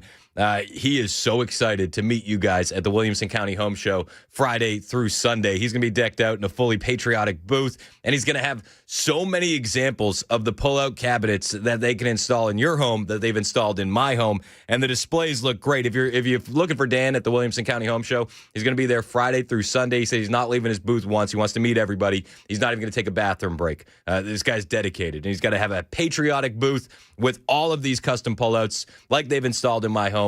You want to see them firsthand. This company is awesome, family owned, been doing it for 45 years. Everything they do is Tennessee made. Every cabinet, pullout, drawer, all wood construction, full extension, soft close glides. Craftsmanship is top notch, and you're going to be able to see it for yourself Friday through Sunday at the Williamson County Home Show. If you don't want to wait, you can always see examples of their work at cabinetmakeoverstn.com, or you can call them right now and say, I need to make that investment in my home. 615-331-7010, 615-331-7010, cabinetmakeoverstn.com.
1038, Super Talk 99.7 WTN. My name is Chris Hand. Show's brought to you by Better Water LLC. Water filtration systems, water softeners at betterwater.com. Shout out to Jack Posobiec for jumping in, talking about that Antifa roundtable. Shout out to Turning Point USA for counter-programming the Super Bowl halftime show with Bad Bunny, the All-American halftime show. AmericanHalftimeShow.com. You could let them know what you want to hear. They have a couple suggestions. Americana, classic rock, country, hip-hop, pop, worship, or anything in English. They're still working on musical acts. I didn't want to put Poso on blast, but I know he wants Creed. That's who he wants. Yeah, I don't know. They're good. They're good. But they've done a halftime show before, right? Shouldn't you do something new and different? Yeah, but they haven't done the America show. They haven't done the America show. That's true. Nobody's done the American halftime show yet. Just saying, Creed's a good starting point. Do you see the logo that they put up? I mean, it looks clean. If you're watching on Super Talk TV, the All-American halftime show. That's a clean logo. I like the little highlights on the corners and whatnot. Yeah, that looks good. Looks good. Looks good. The flag in the background. I knew they were going to do something. It was just a matter of when they would be announcing it. They have to do something. They have to. Absolutely. So we'll see what happens. Currently, right now, President Trump's odds of receiving the Nobel Peace Prize have more than doubled in the past 24 hours. The committee is announcing the award tomorrow. Did you know that? Trump's Gaza peace deal should solidify it. Polymarket has him at 5%. 5% chance of winning the Nobel Peace Prize for 2025. I feel like that's criminally low. But, I don't know. Would you make that bet that Trump would win the Peace Prize? If you're on Polymarket, right? If it's a 5% chance, I feel like you could win some good money. I've never made a bet on Polymarket. I'm not a betting guy in general, but I'm thinking about it on this one. So let's see. Let's talk about who has the best odds. Nobel Peace Prize winner 2025. Again, just yesterday, Trump was at 2.1%, and today he's now sitting at 6.5 or 5.6%. Excuse me, a little dyslexic. So I don't even know who some of these people are. Trump is currently in fourth place. The top betting for Nobel Peace Prize is Sudan's emergency response. I don't know. So Sudan's emergency response. What did Sudan's emergency response rooms do? That could be greater than this. The Sudan's emergency response rooms were a network of community-led initiatives providing vital, life-saving humanitarian aid to millions of people affected by the country's ongoing war and collapsed institutions. Didn't Donald Trump end the war in Sudan? Pretty sure he did. I'm pretty sure that's one of the 7 that Trump ended. That was big news yesterday. It's easily the biggest news of the day. The peace deal between Israel and Hamas. I'm very excited, very hopeful that this works out. Trump. This is during the round table on Antifa. This is before Rubio even enters the fray. He says that they've been working on it, and he thinks that he's going to have to go to Egypt later on this weekend. I was just dealing with people from the Middle East, Arab people and other people on the potential peace deal for the Middle East. Peace for the Middle East, it's a beautiful phrase, and we hope it's going to come true, but it's very close. And they're doing very well. We have a great team over there, great negotiators, and there are unfortunately great negotiators on the other side also. But it's something I think that will happen, got a good chance of happening. I may go there sometime toward the end of the week, maybe on Sunday. So this is like right at the beginning of the Antifa roundtable. Jack Posobiec says, they get into it. They're all talking, and he said that you could see off camera Rubio and Vance walks in.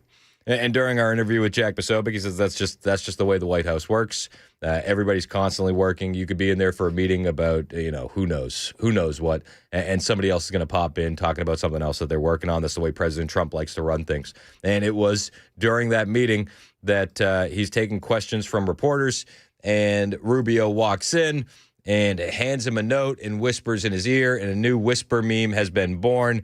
The press, they didn't really pay much mind to it. You could tell that Poso knew that there was something big happening, because he says you could see that Vance and Rubio seemed to have a little glint in their eye. Poso's words, not mine. But the press, you'll hear them just continue to yell their questions as Rubio is whispering into President Trump's ear. Criminal conspiracy. Okay.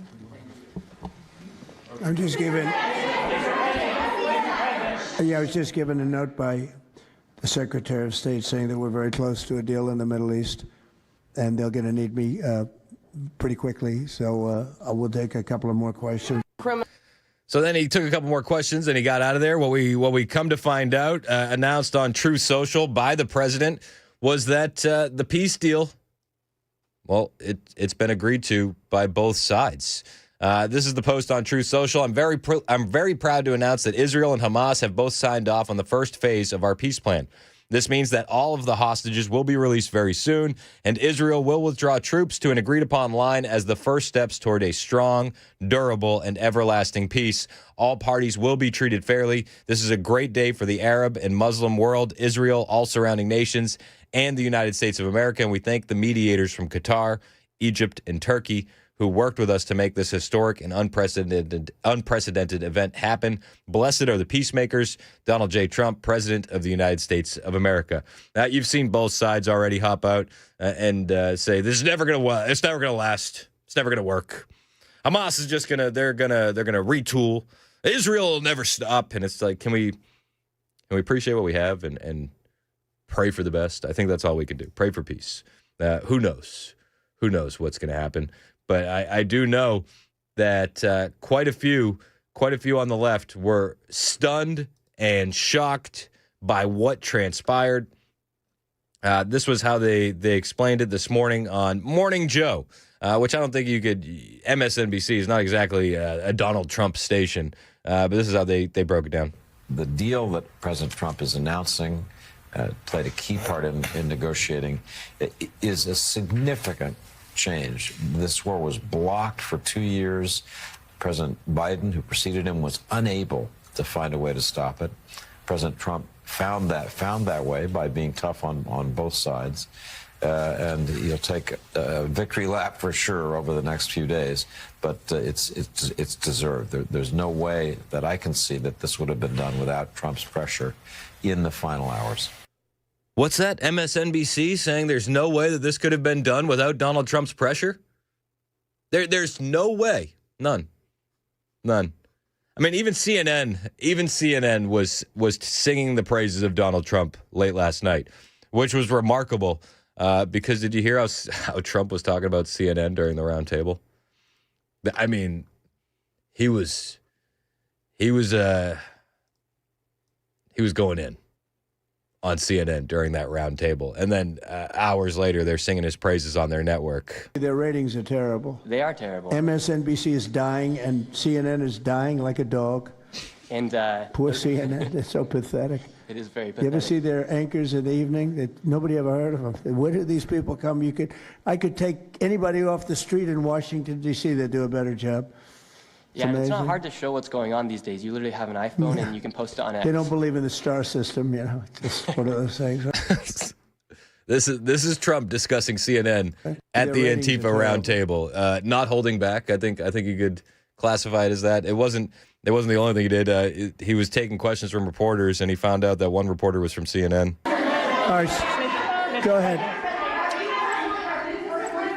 In the ceasefire. This is CNN speaking, by the way. So, are you personally this is one of the worst reporters that you'll ever see. I don't even want to take a question. It's a waste of time. Go ahead. Oh, savage. I don't even want to take your question. It's a waste of time. He's right. But then it was just a few hours later that the peace deal was so overwhelming to CNN that even Abby Phillips found herself defending it to Democrats like Dan Goldman and Cornel West. Listen, this is Abby Phillips singing Donald Trump's praises. That this was not doable when President Biden was in office.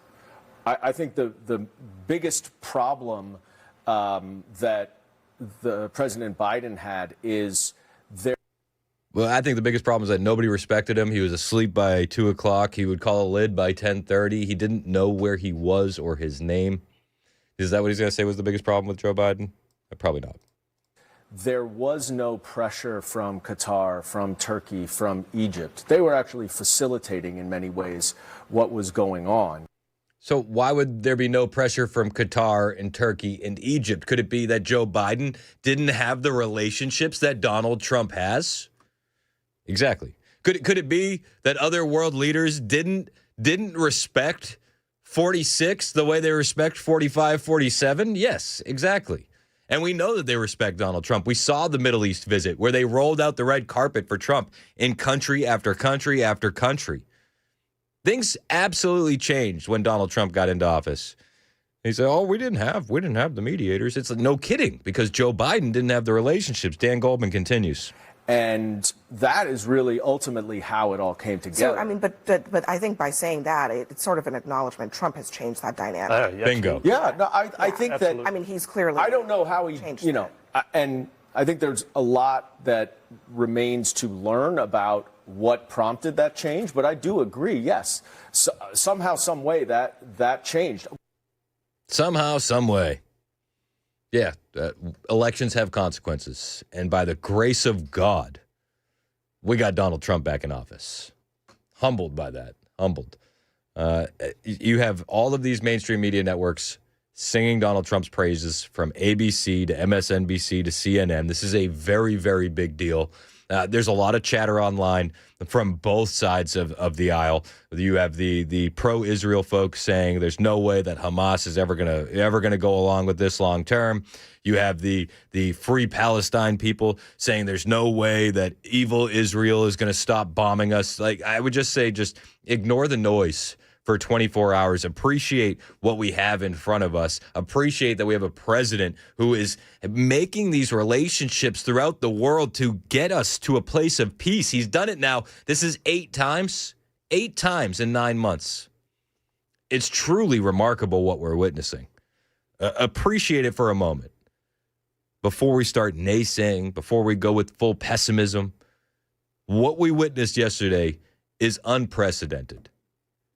And it could only be done by Donald Trump. It's 10:51. This is Super Talk 99.7 WTN.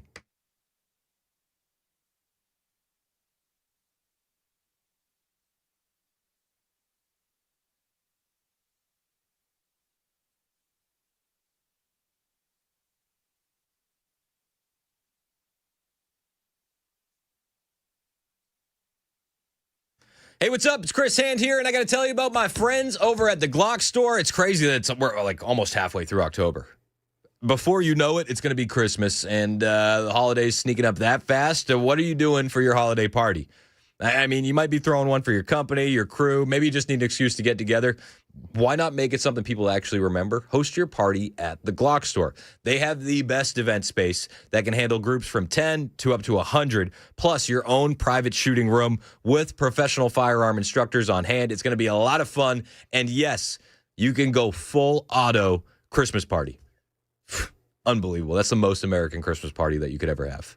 Call the Glock Store retail showroom right now and ask for the manager on duty, and they'll get you started on your party plan. 615-682-6565. They'll help you with all the details and even the catering if you need it. 615-682-6565. Trust me, these dates fill up fast every year, so you want to get your spot locked in now. That's at the Glock Store, minutes from the airport, worth the drive from anywhere. Call them for your party, 615-682-6565.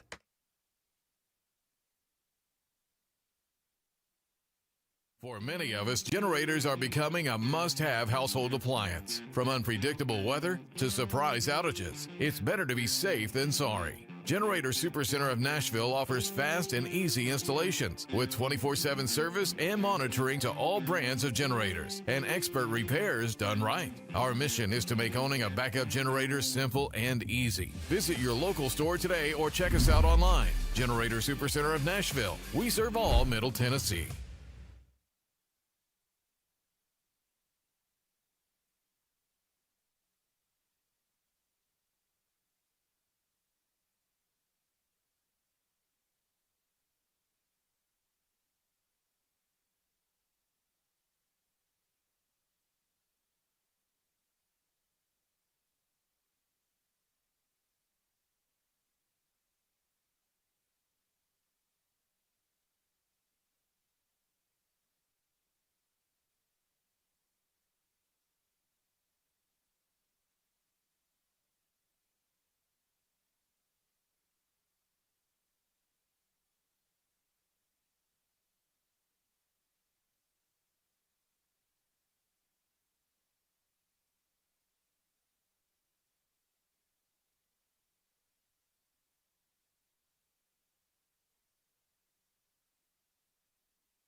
Israel and Hamas deal. Republicans in Tennessee, especially the 7th Congressional District, are rallying around Matt Van Epps, but there are concerns. We'll tell you about it at 11 on Super Talk 99.7 WTN. That's Ken Weaver in the newsroom. My name's Chris Hand. Show's brought to you by Better Water LLC, water filtration systems, water softeners, betterwater.com, Mason Fleming producing. Ken, I know you're all on top of the biggest story of the day, right? Let's see. Peanut butter cups are now going to include strawberry jelly. Ugh. Who would do that? Nah, I'm just joking. Oh, thank goodness. And I got something to tell you, too, but you go ahead. Did you hear about Turning Point USA counter-programming the Super Bowl halftime show? I did not. The All-American Halftime Show. AllAmericanHalftimeShow.com. They haven't announced any artists yet. All right. But if you don't want to listen to Bad Bunny or watch him dance around in a dress, this is where we're going. I'd put my 2 cents in for Metallica. Ooh. I don't know. I feel like it's going to be like a Brandon Lake or Forrest Frank kind of thing. Forrest Frank, yeah. Forrest Frank, that would be a beast mode move. Zach Williams. My wife. No big deal. So we're going to a Zach Williams concert. Yeah. And there's a country artist, Zach Bryan. Yes. And he just made like a huge country song, like that's anti-ice. Oh. I'd never heard of him before, full disclosure, but I don't know if that's a me thing or if that's because he's not important. Maybe it's a bit of both. But he used he wrote a new song that is anti DHS and anti ICE, condemning their raids in the Department of Homeland Security. I don't think Zach Bryan will be invited. Probably not. Smart money says he will not be invited. He's got a new song that song's called Bad News. Bad News. Yep. It said the song includes lyrics lamenting the fading of the red, white, and blue, and that ICE is going to come bust down your door. I'm like, that sounds dope. So anyway, we're going to see Zach Williams. My wife said to me, "Did you see what Zach Williams did?" And I said, "What?" She's like, "He made an anti-ICE song, and we're going to see him." Oh, and I was like, "You got the wrong guy." She's like, "Thank goodness." She was like, "I was so mad. We never go to concerts, and we finally we're going with a couple friends, and we're like, this is planned out way into the future." And then she's like, "Of course, the one guy we're gonna go see has to be a loser." And we're like, "No, it's not him. It's not him." She's like, "Oh, thank goodness." Hey, I was listening to you today, dude, on the way in. Oh yeah. Yeah, I had to make a stop to get me some provisions. Okay. Got out of my car. There's a lady parked in the car a couple of spots down. Who do I hear coming from it? Brother Chris Hand. Anecdotally, #1 show for people parked in grocery store parking lots. Yeah. She wasn't budging, dude. Let's go. What time was it? It was a captive audience. Dude, it was like 9:33 or 9:34. Dude, we've been cooking with gas today. Mandis had Eric Trump, and then we had Jack Posobiec joining the show. I mean, there's a lot of news. There's a lot of news to cover. Yeah.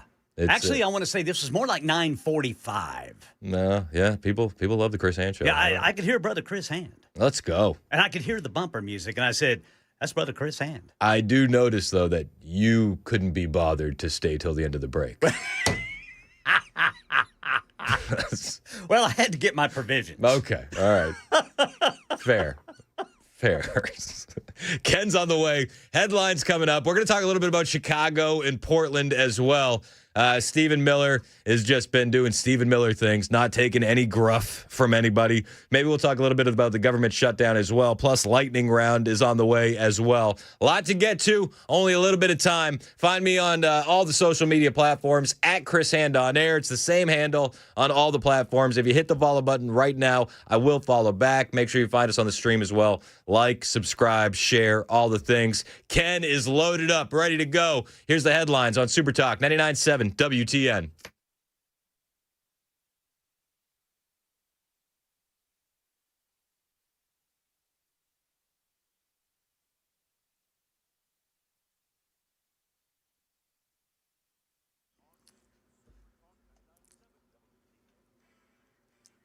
Eleven o'clock on the dot. I'm Ken Weaver with your top stories. Full forecast and traffic in 5 minutes. Still needs final approval, but the first phase of a deal has been tentatively agreed upon by Israel and Hamas. We get more from ABC's Karen Travers. We know that in this phase 1 agreement, this is the plan now that would see the release of potentially all the remaining hostages, the release of Palestinian prisoners held by Israel, and that partial withdrawal of IDF forces from Gaza. That is phase 1. But there are a lot of questions about what phase 2 would look like and how those negotiations could be very complicated. And we have seen negotiations fall apart before when they got to phase 2. Election 2025 in Tennessee. Republicans rallying around Matt Van Epps, who won the 7th Congressional District special primary yesterday, on Tuesday, I should say. But there's concern over the low voter turnout and that it might linger into the general election. Here's Van Epps on WTN's Matt Murphy Show. We need everybody. We've got to get everybody out. I totally agree. Those numbers are way too close, and we can take nothing for granted. Nashville State Rep Afton Ben won the Democratic primary and emphasized that the only way to win the general election against Van Epps is by mobilizing younger voters. Early voting for the general election is November 12th. It ends November 26th. That'll be around Thanksgiving. And then not long after Thanksgiving, the election day is Tuesday, December 2nd. A Rutherford County teacher who was fired for her Facebook posts after Charlie Kirk's murder is fighting back. Susanna O'Brien's federal lawsuit says her First Amendment rights were violated. Here's News 2, Kelly Milan. One post criticized the decision to lower flags in his honor. Another post taking aim at the political activist, saying he, quote, spent his entire life disparaging immigrants, disrespecting women, and blaming black folks only to get shot in one of the whitest places on earth. Her lawsuit says these were posts on her personal account, on her own time and her own devices. Her legal team filed a temporary restraining order asking her to be reinstated immediately. There's a hearing tomorrow in federal court.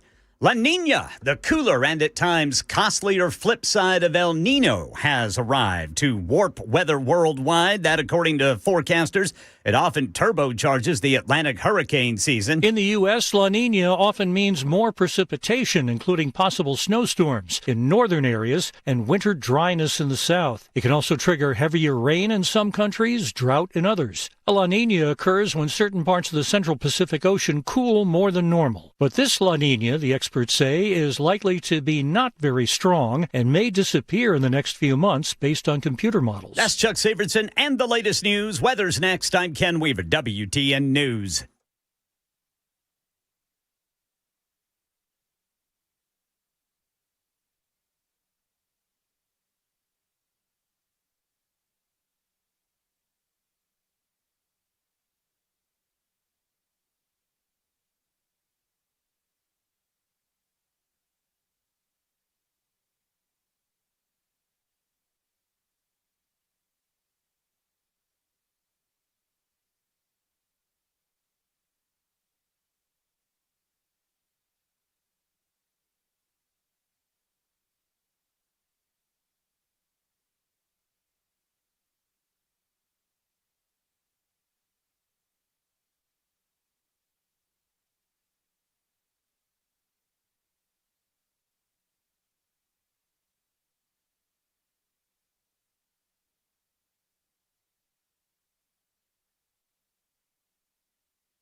It's 11:06, Super Talk 99.7 WTN. My name is Chris Hand.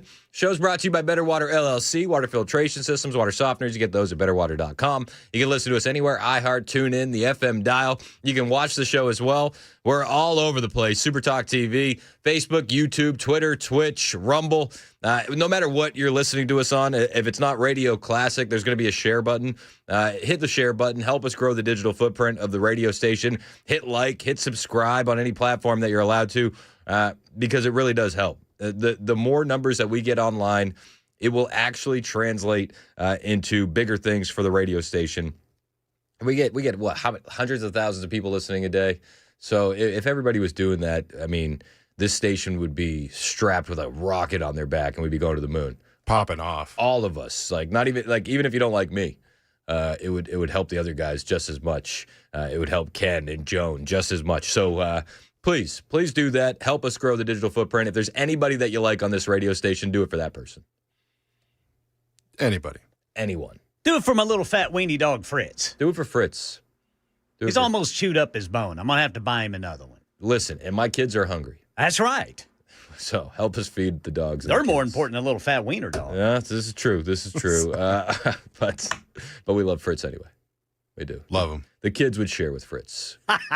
Share a bone. They would. They'll say, "Fritz, we got bread and water. Get over here," and they would help. Did you notice that the government shutdown's still going on? Anybody? Chuck Schumer still notices. He's upset again. He's been upset a lot. He knows what the reality is of the government shutdown. It's not working out for him the way that he planned. There's Punchbowl News was reporting. He's saying every day that this goes on, it actually gets better for Democrats. And it's like, I don't know if you're paying attention to what we're paying attention to, but it doesn't seem that way. But he was just losing it on the Senate floor a little while ago, accusing Speaker Johnson of killing his own residents by not caving to the Democrats' health care demands. Oh, hang on one second. I got too much audio running in the background. This happens sometimes because I'm a multitasker with a bit of ADHD. This is Chuck Schumer on the Senate floor moments ago.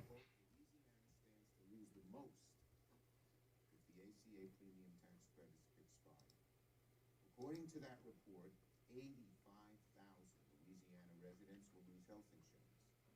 Many will see their premiums skyrocket. The average 60-year-old Louisiana couple making $85,000 a year would see insurance costs rise from $600 a month to $2,000 a month.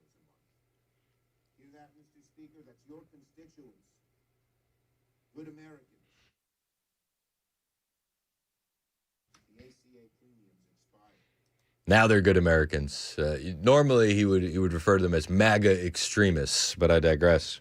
People will go bankrupt. People will get sick. People will die.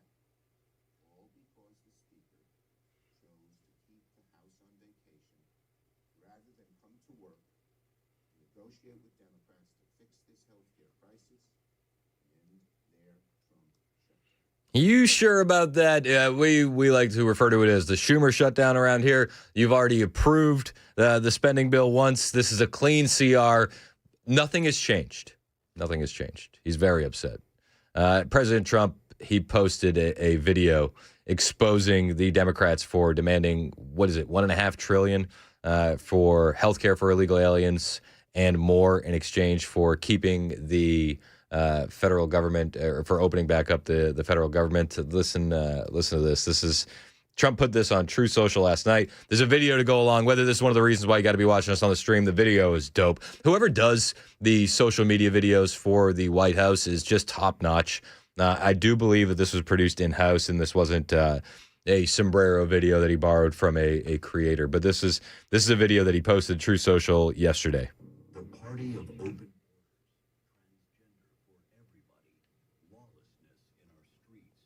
shutting down the government in an effort to appease the radical left.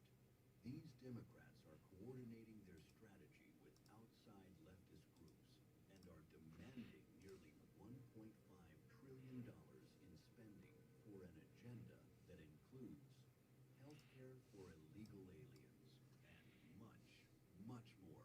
Democrats for years have railed against government shutdowns, claiming a shutdown would mean much chaos and pain and needless heartache for the American people.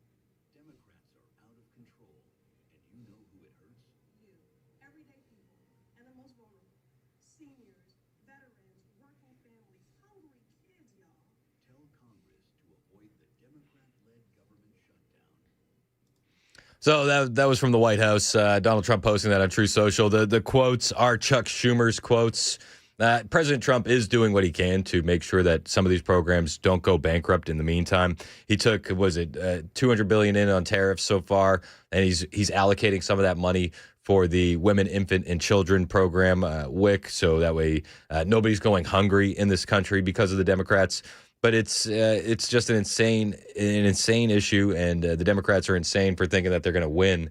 That this is something that they're going to come out looking good with. I think no matter how you slice it, they're going to lose. And I think it looks worse for the Democrats every single day. Hakeem Jeffries showed up on CNBC this morning. Morning Squawk.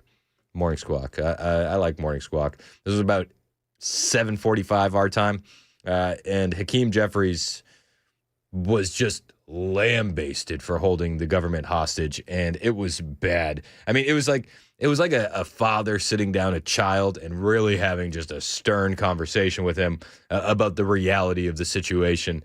Listen to this, and Hakeem is just sitting there. Again, if you're watching on Super Talk TV, you'll see this just 1,000-yard stare from Hakeem Jeffries. He's just taking it from the host over there on Morning Squawk.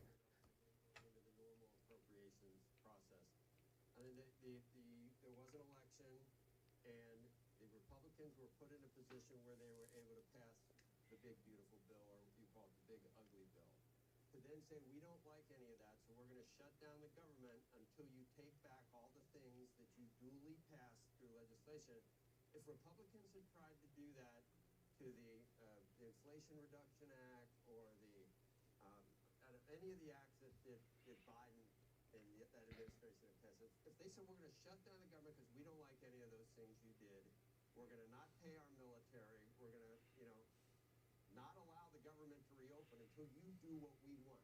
After an election where the American people put Democrats in power, you'd be going crazy. You'd be going crazy about using a shutdown of the government with a continuing resolution to get what you want just because you don't like what the Republicans did. It's not how it works. It's bad. It's bad precedent, and it's just clear.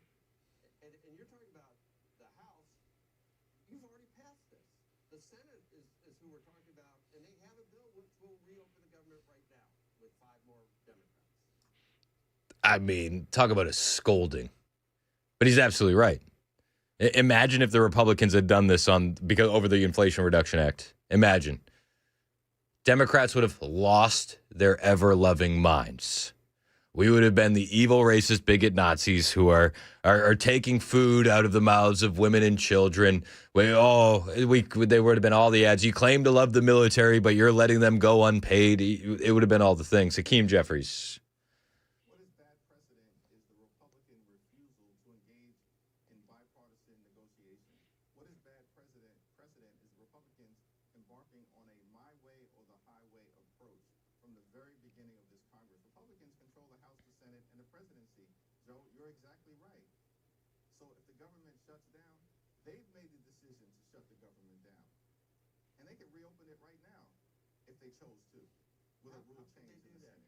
Well, they have to. We have to give them money for illegal aliens and transgender for everybody, and tax dollars to chop off little kids' bits. That's what they want.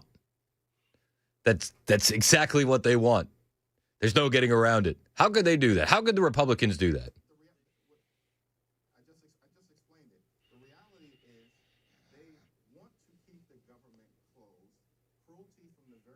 Oh my gosh.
That's Timo Obama. Dollar store Obama. He doesn't have anything good to say. He knows that they're up against it. He was getting into fights just yesterday. There was a furious exchange between Representative Mike Lawler, who's a Republican, and Hakeem Jeffries. And Hakeem is just shouting at him, "Why don't you shut your mouth? You're not going to talk to me and talk over me. You're embarrassing yourself. And it's like, dude, what are we doing here? Even Nancy Pelosi was at a loss for words when CNN came at her, and they said the same exact thing. They said, this is a clean CR. Why don't you just open up the government, and then you guys can get back to negotiating? And Pelosi said, this is not a clean CR. And then to her credit, what's the blonde lady's name on CNN? Dana Bash. She's like, no, what's not clean about it? It's a clean CR.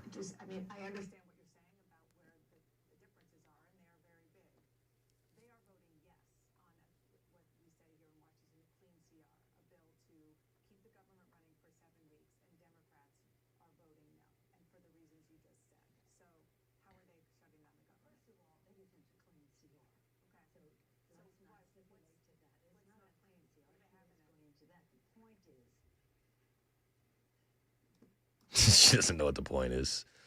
Nancy's drunk. I think Nancy's drunk. Not as drunk as usual, but she doesn't know what the point is. And CNN, I mean, this isn't even like a hard pushback. It's just like, what's not clean about it? I don't know.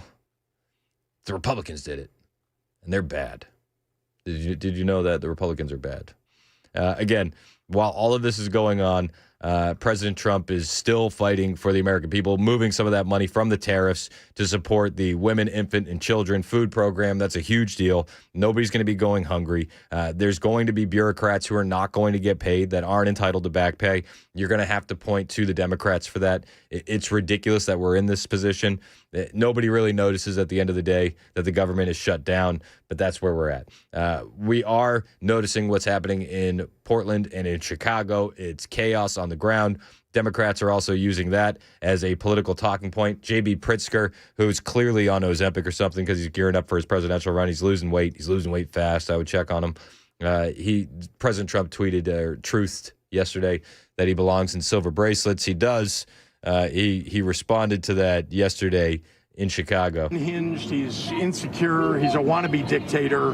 And there's one thing I really want to say to Donald Trump. If you come for my people, you come through me.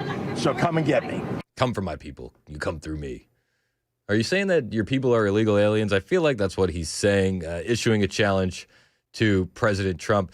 POTUS is, he wasn't holding back. This was during the Antifa roundtable yesterday. He was talking about Chicago and just the chaos that we're seeing on the ground there. And he's just like, you guys, you're calling off the police for ICE officials. Like, the chaos on the ground that you're seeing is direct result of the Democrats. Again, as much as the Democrats want to pretend it's not, it is. If you just let ICE officials into your jails, we would have never had to deploy the National Guard. We wouldn't have had to have operations in the field because we would have been able to do it at the jail cells to get the worst of the worst first, which was always the game plan. But now we're swooping up a lot of people as collateral because they're illegal too, and we're not going to let them go. I've seen the law, and when you have a group of people where the police call off the safety for ICE officials, I've understood that, and I've read it today in numerous journals, that that's illegal. What they did is I guess it was ICE, Christie, right? They were under threat, and the police were helping beautifully, and it was fine. And then all of a sudden, a woman was on the line saying, everybody, move back, get out. And they were given an order by the second person in the police department, and the governor knew about it, the mayor knew about it. I understand that's a criminal offense. The governor knew about it. The mayor knew about it. They should be held accountable. J.B. Pritzker saying, if you're going to come from my people, the illegal aliens, the gang members, the domestic terrorists, you're going to have to come through me. It wasn't just J.B. Pritzker saying that. The Illinois lieutenant governor, Juliana Stratton, she also put out a selfie video to act tough in the face of what is just left-wing radicalism and violence. And she said, if the president wants to come for J.B. Pritzker, well, he's going to have to come for me right after. Listen, if Donald Trump thinks that by arresting Governor J.B. Pritzker that this fight is over, he is sorely mistaken, because he's going to have to come through me next, and I'm going to pick up right where J.B. left off. Illinois stands united in fighting back against Donald Trump's power grab. Yeah. What did we find out yesterday from Kash Patel? 5% of the 2.5 million people in Chicago are gang members. Like Chicago should be, and Illinois should be begging the president for this help. They should be welcoming this in. But they're fighting back against it at the detriment of their own citizens. I got one more. J.B. Pritzker, he said we don't need people being picked up off the street for not committing a crime. But listen to how he frames it. This was J.B. Pritzker yesterday outside of a big demonstration in Illinois. What's your message, final question, to the people here of the state of Illinois, the people of the city of Chicago, as this incursion by the federal government, these troops are on the streets of your state, of this city. What do you want them to do? There's a big protest scheduled for 5:30 p.m. tonight. Well, first, we've made sure that people know their rights and they know how to find out what their rights are, because we don't want them picked up off the streets just because they're brown or black, just because they happen to be undocumented and have committed no crime. Just because they happen to be undocumented and have committed no crime. Fun fact, in case you're keeping score at home, breaking into the country is a crime. So, by definition, if you're undocumented, you've met that threshold. 11:23, Super Talk 99.7 WTN.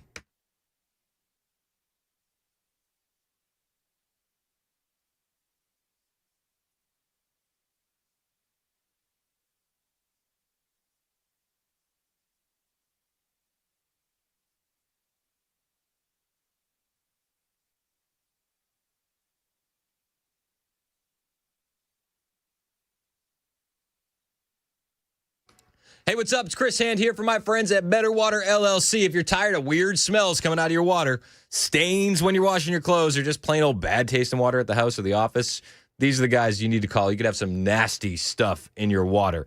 Sulfur, iron, chlorine, bacteria, even E. coli. And you might be like, nah, I don't have any of that. I got a well.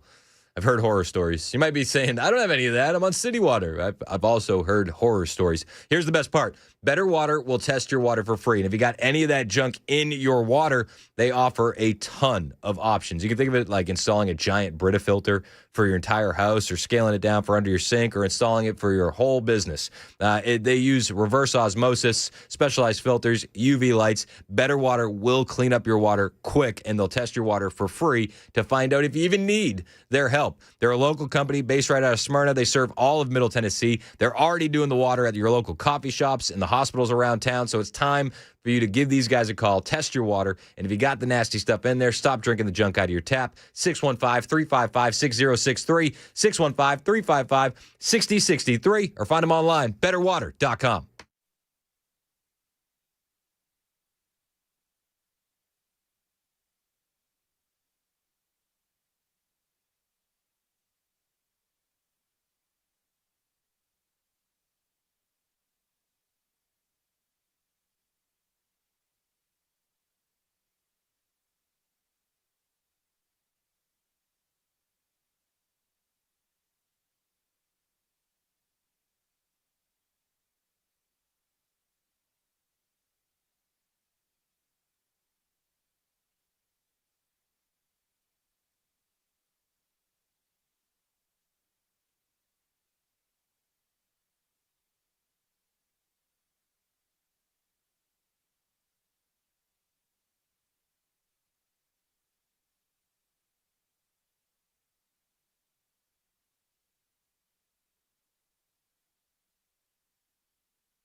I'm Pastor Alan Jackson, and I'm excited to invite you to join me for my brand new show on Super Talk 99.7 WTN. Every Sunday night from 7 to 8, I'll be talking about the week's news and headlines, but through a biblical lens. Together, we'll look at what's happening in our world and how God's Word can guide us through it. Join me, Pastor Alan Jackson, Sunday evenings at 7 on Super Talk 99.7 WTN. and you can listen on iHeartRadio and tune in.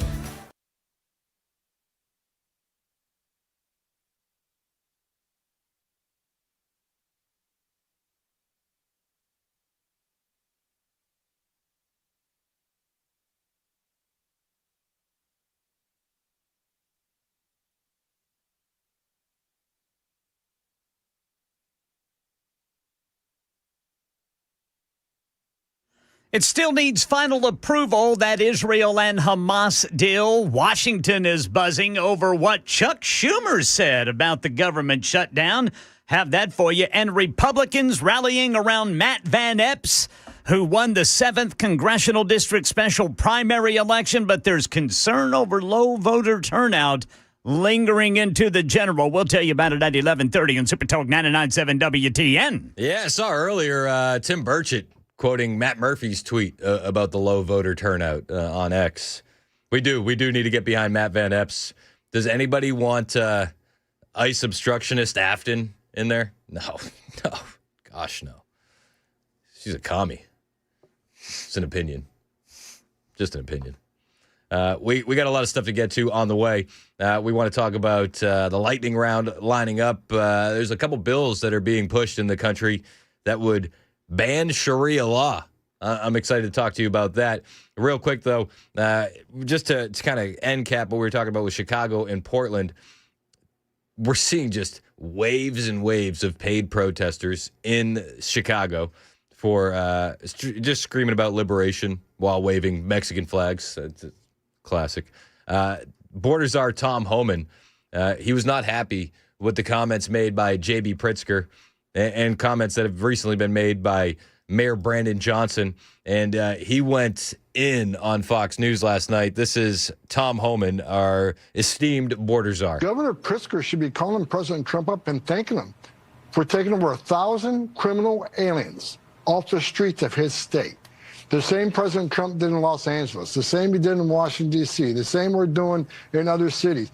We're there to make the city safer. And you think Governor Pritzker and the Mayor Johnson, their number one responsibility is protection of communities. Yep. Remove public safety threats from the public. We're there to do that. And we're not going to stop doing it. They can stand aside and watch us do it, but we're going to be out there tonight. We're going to be out there tomorrow. And thank God for Governor Abbott. He's sending troops out there to help protect ICE officers who have over 1,000% increase in attacks. So President Trump's doing the right thing. We're going to continue doing the right thing. We are not stopping what we're doing. Foot's on the gas. Nobody's slowing down, despite what these radical leftists are screaming and yelling and saying. Nobody cares.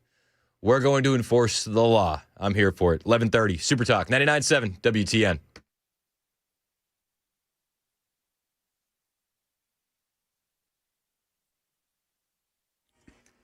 $11:30 on the dot. I'm Ken Weaver with your top stories. Got the full forecast coming up in 5 minutes. It still needs final approval, but the first phase of a deal has been tentatively agreed upon by Israel and Hamas. ABC's Marcus Moore is in Tel Aviv. Official that once the Israelis ratify this agreement, that the ceasefire itself will begin in Gaza over the course of 24 hours. And so after that 24 hours is when the 72-hour window begins for all of the hostages to be released and turned over. No word yet on whether the parties would agree to a phase two. And Washington buzzing over what the Senate Minority Leader is saying about the Democrats' push for more health care spending to end the government shutdown.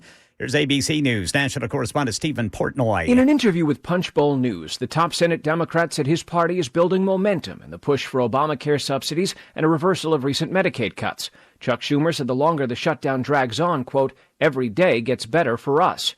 The remark has sparked outrage among Republicans, with Vice President Vance calling it a vile sentiment. Election 2025 here in Tennessee. Republicans rallying around Matt Van Epps, who won the 7th Congressional District, a special primary election.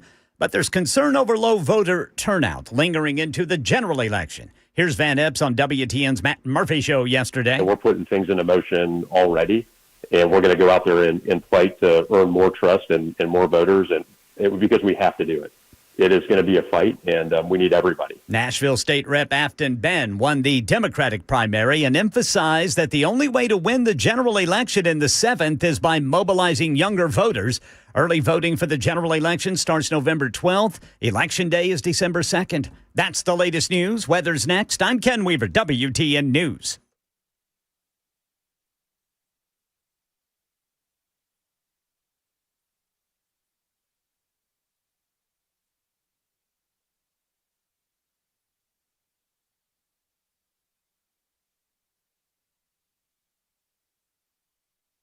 Hey, what's up? It's Chris Hand here from my friends at United Structural Systems. You know them as USS, and I got some questions to ask you. Are your floors sagging? Cracks showing up in the drywall? Doors that just aren't shutting right? These aren't little, small, tiny problems in your home. They're annoying, but they're actually red flags and warning signs. And they're a sign that your foundation could be weakening. You can't have that. Solid foundation is the backbone of a strong home. And when it weakens, it's only going to get worse with time. This is why I stand behind the guys at USS. They've been doing it since 1994, keeping Tennessee homes dry, stable, and secure the way they should be. Now, USS uses American-made adjustable steel supports built to last and backed with a transferable warranty. So even if you leave the home, the warranty will stay. That's how confident they are in their work. From I-beams to custom crawl space repairs, they fix it right the first time. So when it comes to your home, don't kick the can down the road. Call the people I trust. United Structural Systems, 615-488-7855, 615-488-7855, or find them online, ussTN.com.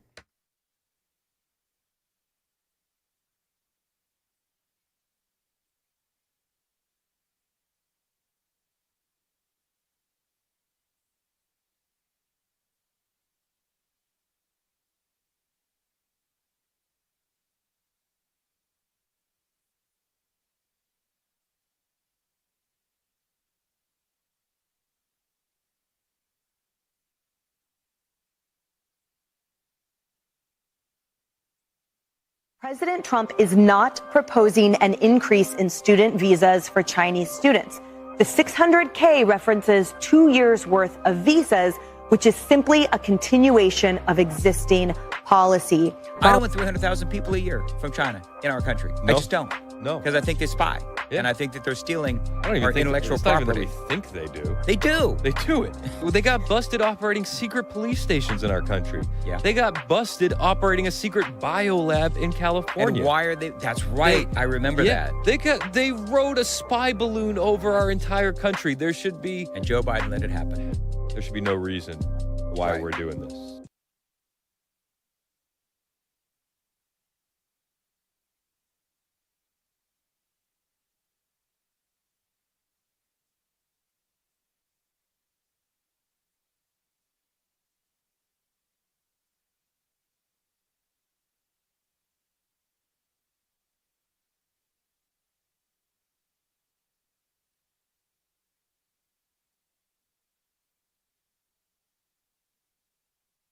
Pete Hegseth speaking earlier. They've gathered all of the top generals in the entire world, brought them to Quantico and said, stop being fat and gay.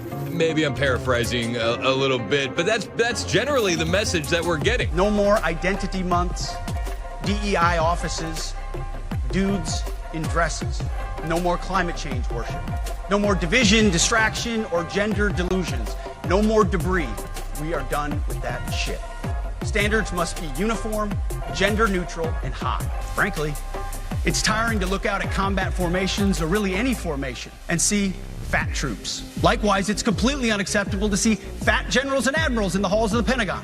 But if the words I'm speaking today are making your heart sink, then you should do the honorable thing and resign. Stop being so fat and so gay. Let's focus on the mission. If you can do the job, you're welcomed here. No matter your sexual orientation or your skin color, but we're getting back to merit.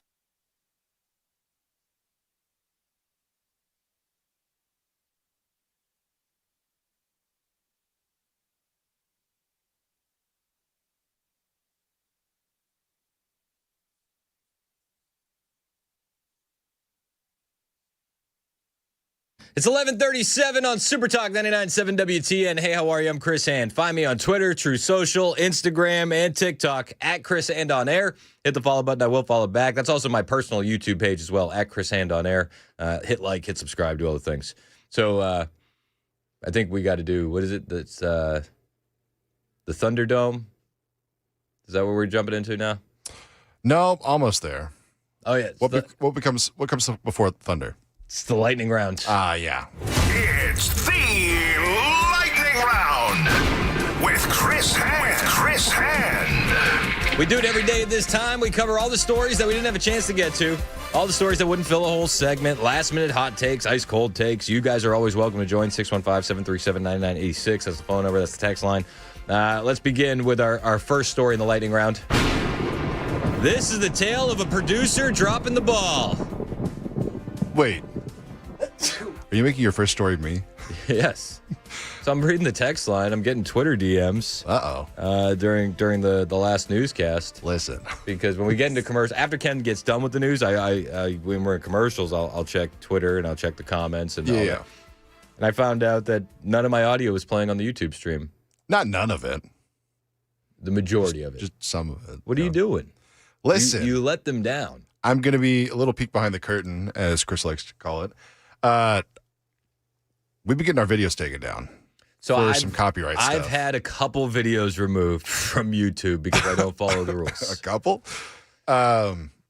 So, yeah, I'm just making sure that we're within lines on the old YouTube page, just because it's mainly music. So you got scared? Yeah, I got a little nervous. Mason got scared because we were doing the Turning Point USA has announced that they are going to counter program the Super Bowl halftime show, which I'm super excited about. Which we're pumped. Yeah. But knowing Chris, he probably would have thrown some music underneath that while we were talking. But I didn't. But you didn't. And then nobody could hear the CNBC guys giving it to Hakeem Jeffries. Yeah. And I feel bad for it now. You should. I did. Yeah, I should.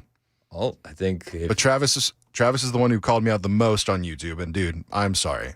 There you go. I don't need you falling asleep anymore while listening to the show. That's what we were looking for. We were looking for an apology. I'm sorry, and I will do better. Thank you. I will do better. All right, thank you. That's all right. Mason apologizes, everybody. I did. Forgiveness. It's a Christian principle, and we're gonna do that. We're gonna move forward with forgiveness. Allegedly. We'll see what happens. We'll see if they all forgive me. All right, we'll see. I got another story for you here in the lightning round. All right, where are we going? All right, so this one. All right, Sharia law. Spicy. Sharia law. It could never happen here, right? It could never happen here. Well, the No Sharia Act will codify into Florida statute that Florida courts and state agencies cannot enforce or recognize rulings, decisions, or contracts that rely on Sharia law or any foreign law, legal code, or system. And if doing so, would violate constitutional rights guaranteed under the U.S. Constitution or the Florida Constitution. This is a big deal. It's actually a former Democrat that's filing this in Florida, Hillary Castle, and it would nullify rulings based on Islamic law. A Florida lawmaker who suddenly switched parties last year filed a state version of a federal bill Wednesday that would ban courts and agencies from using Sharia law. This is huge, especially because she's a former Democrat. Rep. Hillary Castle, a Broward County Republican who served in the state house as a Democrat for 2 years, issued HB 119 banning Florida courts, panels, tribunals, agencies from basing decisions on the Islamic Sharia code or other foreign legal systems. Castle's measure comes a month after U.S. Rep. Randy Fine, also a Florida Republican, filed a nearly identical bill outlawing enforcement of Sharia law in the United States. Sharia law is Islam's legal system derived from the Quran. Its interpretations vary depending on the 5 schools of thoughts and local culture, guiding ethical conduct and suggesting criminal punishments. When asked for an interview by inside the Capitol by a Florida Phoenix reporter, Castle said, "Not today," and referred the reporter to her office, which did not respond to a text message. When later asked why she filed the measure, she said, "Did you read the bill?" and then walked off. I like it. This is also being pushed here in America. Tommy Tuberville is pushing this, and he was talking about it just yesterday, and I'm a big fan of this. I think that this needs to go through because we're seeing what's happening in cities like Dearborn, Michigan. We're seeing what's happening in Minnesota. But this is Tommy Tuberville. You also won't hear from Democrats about how radical Islamic terrorists are currently carrying out a mass genocide of Christians in Nigeria. Nope. Think about this. More than 62,000 Christians have been slaughtered since 2000 by radical Islamic terrorists in Nigeria. Not a peep. You heard that right, 62,000. And just this year alone, more than 7,000 Nigerian Christians have been murdered because of their faith alone. You can't turn on the TV without hearing about Israel's so-called mass genocide of Palestinians every day. And yet when it comes to 62,000 Christians being slaughtered by radical Muslims, it's radio silence. This extreme ideology is straight from the pit of hell, and it has no place in American society. Amen, Tommy. Amen.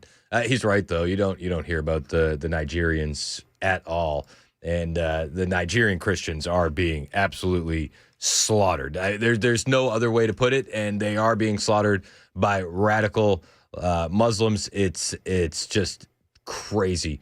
Blackwater founder has launched a private army to defend Christians in Nigeria. Eric Prince says he's building a private military company to protect Nigerian Christians from these ISIS-linked militants, and he actually wants Vatican funding to do it. He directly called on Pope Leo.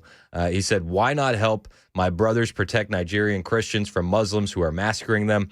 Prince argues persecuted communities need organized professional defense, not just prayers and press releases.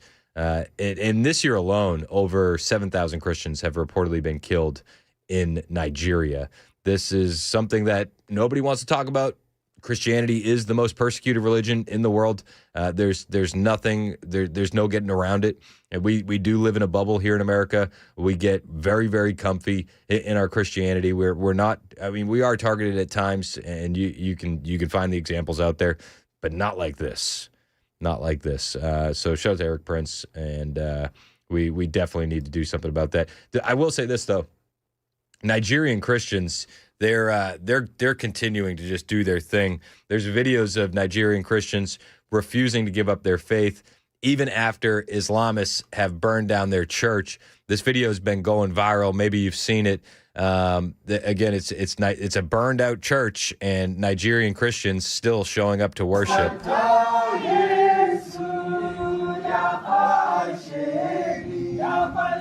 Yeah, I mean, it's just cool. The strength of people's faith. God bless them. Pray for their protection, and let's just hope that something gets done. And I'd love to see the Vatican step up in that way. I doubt we're going to. I doubt it.